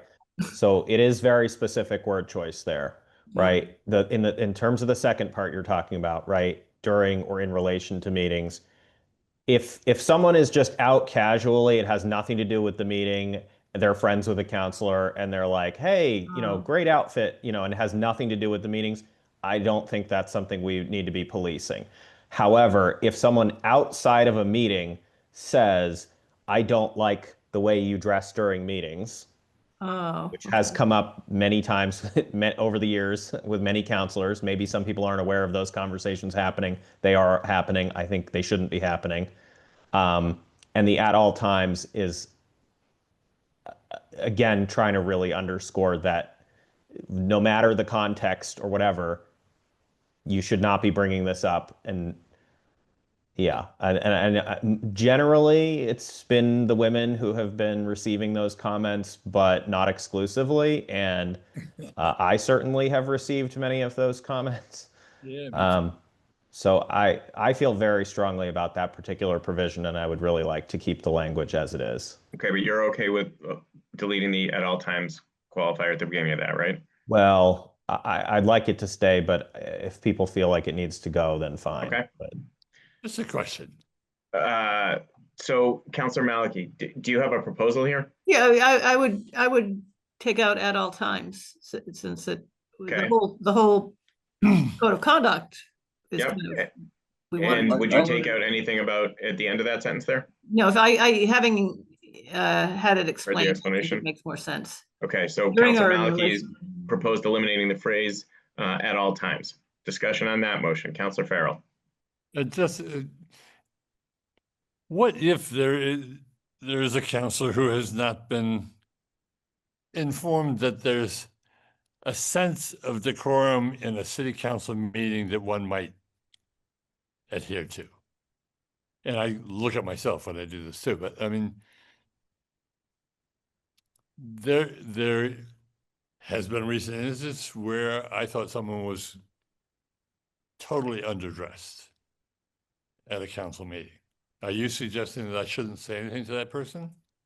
that is the intent of this provision, which is codifying the decision of prior rules subcommittees over the past 3 terms. how do we talk to people about decorum? Do we do that? The proposal as drafted is please don't. So, Okay, but at the moment, Councilor Farrell, what we're just talking about is the elimination of the phrase "at all times" at the beginning of this. That's the Yeah. only change we have reflected or that we're debating at the moment. If we want to change further this thing, we'll take it up after we take a little vote here on the removal of "at all times," okay? thank you. Councilor Baker? No, I'm gonna wait for the next item. Hang on. If he's in favor of removing at all times. That's fine with me. Councilor? Okay, do we have unanimous consent then to remove at all times? I Okay, do I have one think we more do. thought here. It is, since it seems, so it's really, the point of this is to avoid criticizing what people wear at meetings. It seems like it could be clear if we just say personal appearance or attire at meetings. It says during or in relation to meetings. What does in relation mean? Because you could be making a comment outside of a meeting about someone's attire in the meetings. And again, you may not know, some people here may not have encountered this before. It has, not only have I experienced it, but it has been reported to me dozens of times at this point over the past 6 years, and including incidents prior to when I was on the council 6 years. So there are people that are long gone from the council who repeatedly had this as an issue, that someone was outside of meetings making inappropriate comments they felt about their attire. The council has had quite a few discussions in the last 6 years about the issue of is there an official decorum, is there an official dress code, et cetera. The answer is no, in large part because it's impossible to come up with a standard that can be fairly applied to everyone and does not get into other weird types of harassment by implication. Okay, all right, Okay. I'm fine with, yeah, just leave it then. Okay, so Councilor Malinky, you don't have a further proposal? No. Okay, Councilor Farrell? No, I'm sorry, my hand wasn't up. Okay, Councilor Baker? So, Councilor Humphries pointed out something. I guess my concern is that if you take a look at the statement of good practices, it talks about dressing appropriate for council meetings, and we don't put it in the rules for the reasons that Councilor Humphries said it shouldn't be in the rules. But if somebody dresses and you can't say that's, that looks good, or is that perceived as a Let somehow? him finish, Councilor Humphrey. Yeah. I mean, that's what I'm trying to figure out here. It sounds a little bit like you're trying to prevent people from at least being polite to each other, but maybe I'm misunderstanding this. So do you have a proposal? I would just take it out, but. Okay, so you want to propose to eliminate 3? Yeah. Okay. Yeah. Discussion on Councilor Baker's proposal to eliminate III. Councilor Humphrey? Well, again, I think we're trying to align with, the past 30 years of harassment policies in workplaces. And I have also had situations where someone made a backhanded positive compliment about what I was wearing to contrast in criticism of what I wear at other times. And I didn't like that either. And I think a lot of people on the council, you may think it's a positive comment. It may not be taken that way. I feel very, very strongly about this provision, and I would like us to keep it. Okay, any other discussion? Councilor Farrell? I'm just concerned. I think it is not unreasonable to say that there are certain minimal standards of dress. Like no blue jeans at a council meeting. You're not talking to an individual, you're talking to a group. I understand the comment. I don't wear ties very often because it's freezing cold most of the time. Yeah. But I wear them all the time. All right, so Councilor Farrell is opposed to elimination of this. Councilor Oliver? Yep, sorry, I'm trying to keep my comments to a minimum. This isn't saying, this isn't even trying to dictate what is appropriate or not. This is simply saying, you know what, kind of just understand what decorum is, and then if you have a concern about something, keep it to yourself. Like, there's no need to rip on people for what they do, where if they're not meeting your expectations of it. Because if you remember earlier on in this conversation, one of the best practices did say wear appropriate attire. So this isn't trying to dictate what is or isn't worn, it's the commentary about what is worn. Counselor Farrell? Just saying. No, I had something that has confused me. I think this is going to get us in difficulty. So anyway. Okay. So Counselor Baker has moved to eliminate this sentence.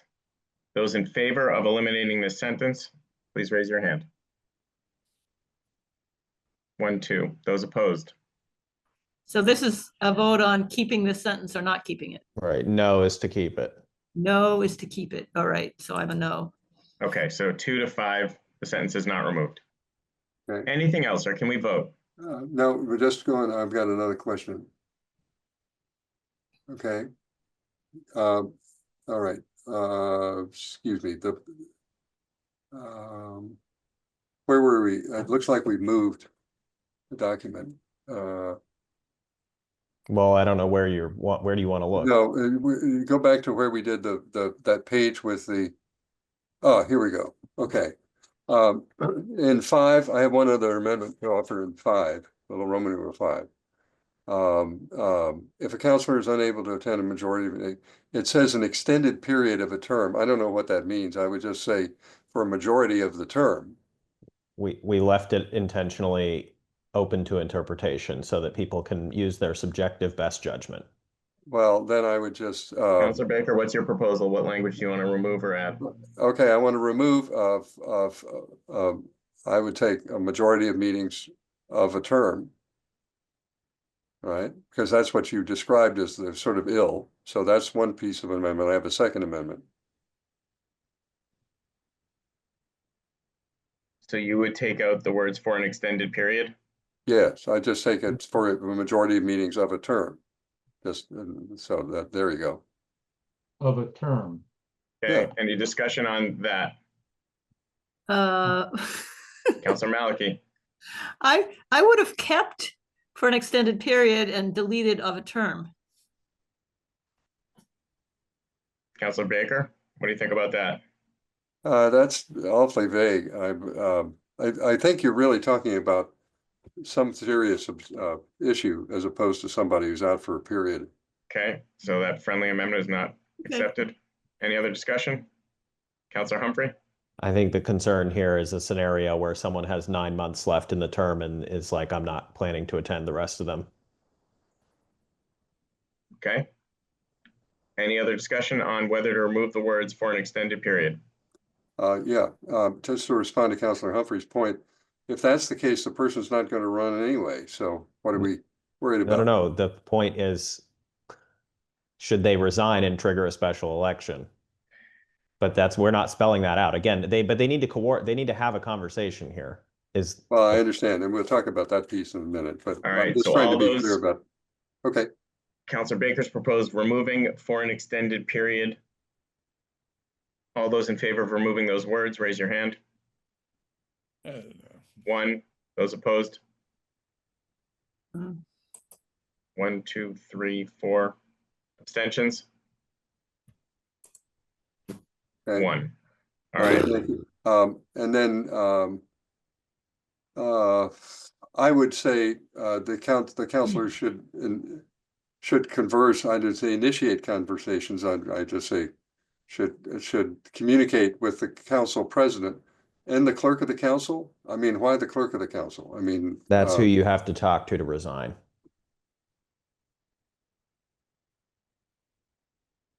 Oh, I see what you're trying to get at.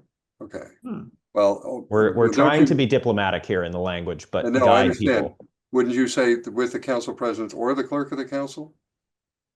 Then, because I think that if somebody has difficulties attending, then it's good to talk to the president.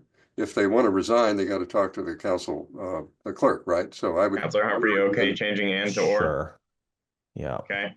Anything Okay. else? No, Counselor Humphrey? Oh, that was a residual hand. oh, and I would just add the clerk of the council about the councilor's future plans, just so you understand. You know, you're not talking about the president's future plans. Okay. Okay.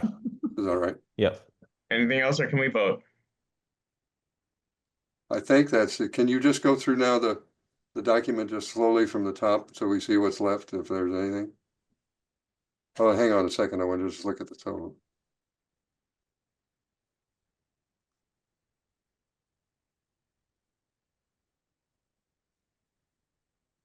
Okay, I want to suggest, we haven't got an enforcement mechanism here, so I want to suggest in C, by promoting respect, civility, and a welcoming atmosphere. Right? So I would take that out. Okay. Everybody okay with that? No, I'm not okay with that. All right, well, can we vote on it? Okay, before we do, sorry, I looked down for 1 minute. What language is being deleted? I can't read it there. The accountability for misconduct, because we don't have an enforcement provision right now. I mean, you could put it back if you have an enforcement provision. Okay, thank you. So your proposal, Counselor Baker, is to eliminate an accountability for misconduct. Yep. And was that it? That's it. Okay. Counselor Farrell, is your hand still up? Yes, thank you. Go ahead. Why our code of conduct exists, it isn't elevating, it should be to elevate. Well, no, wait a minute. Can we do one at a time? Yeah, we've got to do one at a time. Can you show the? So, all right, can you so show on the point language of then that we eliminating put- the phrase and accountability. Oh, I'm sorry. Sorry. Okay, anyone want to comment on that? Counselor Humphrey? Yeah, I think accountability is kind of vague enough these days that it would be fine to leave it. I'm not gonna like die on this hill right now, but I don't, if it stays in, it's not gonna cause problems. Gotcha. Counselor Labovitz? I'd prefer that it stay in because accountability could be to oneself. It Yeah. doesn't necessarily have to be to another body. Okay. So I think I prefer it to stay in. All right, so Counselor Baker has proposed eliminating the and accountability clause. Those in favor of eliminating that, raise your hand. 2. Those opposed? 4. Next point, Counselor Farrell. 1A, I believe elevating should be changed to elevate. No, it's a gerund there. Well, why our code of conduct? It's It's elevating helps maintain, if you look at the sentence structure. to elevate pre-existing but informal. Nope, it's sentence diagram. It's elevating helps maintain. Well, with all due respect, I don't think that makes any sense, and I don't think having makes any sense, but go ahead. I think it's to have and to elevate. I haven't heard the term gerund in a while, so I'm so cool. Bill, did you learn how to diagram sentences in school? Because I did at St. Bernard's. Yes. It was All a right, so great skill. Counselor Farrell, do you have a specific proposal? My proposal is to change the word elevating to elevate and the word having to having. Yeah, I agree. Both sentences would become grammatically incorrect at that point. Counselor Humphrey opposes that because they'll be grammatically incorrect. Other discussion on that motion? I won't on Yes. that mountain. I'd Okay. like to- Those I in have a favor bunch- of changing it to an incorrect sentence structure the way Counselor Farrell has proposed, raise your hand. 1. Those opposed? 1, 2, 3, 4, 5. Okay, doesn't change. What's next? Okay, I got one other. I would Counselor change Baker. the last line in C, and accountability, I would say accountability for conduct, not misconduct, because again, you're trying to talk about the positive. Sure, that's fine. Unanimous consent on accountability for conduct? Okay. Can we vote? I would move approval. Yeah, I understand. If we just read down through it slowly, I just want to see what. We've changed everything. Okay, But that Counselor was the Humphrey has purpose of the moved meeting, approval. wasn't it? I mean, to go through It this? is. I don't know Counselor what, like, are Humphrey, you just looking Counsel- for stuff hey. to change? Counselor Humphrey has moved approval. You can discuss that all you want, and you can say, you can vote no because you want to keep reading it. But right now we have a motion on the floor, which is to approve this. Okay? Any discussion on that motion? All right, I will, yes, I have discussion on the motion. At this point, I very much appreciate the changes. I'm therefore going to abstain on this item because I have to tell you why I'm abstaining, because the rules tell us that we should. And that's in part because of my concern about the framing as code, as we've talked about before. Okay, Any other discussion on the motion to approve? Okay. All those in, Counselor Farrell? I'm concerned about the gerund business at the very beginning. And Mhm. I have a bunch of nuns that I would like to introduce Councilor Humphrey to. Understood. Taken out of context, that might be considered harassment. Any other discussion on the motion? There's a motion to approve. Any other discussion related to the motion? Okay, all those in favor of approval subject to second call? Fine. 1, 2, 3, 4, 5, 6. Those opposed? Abstaining? 1. Thank you. Appreciate your work, everyone, tonight. We're adjourned. I will send this document to Katie now.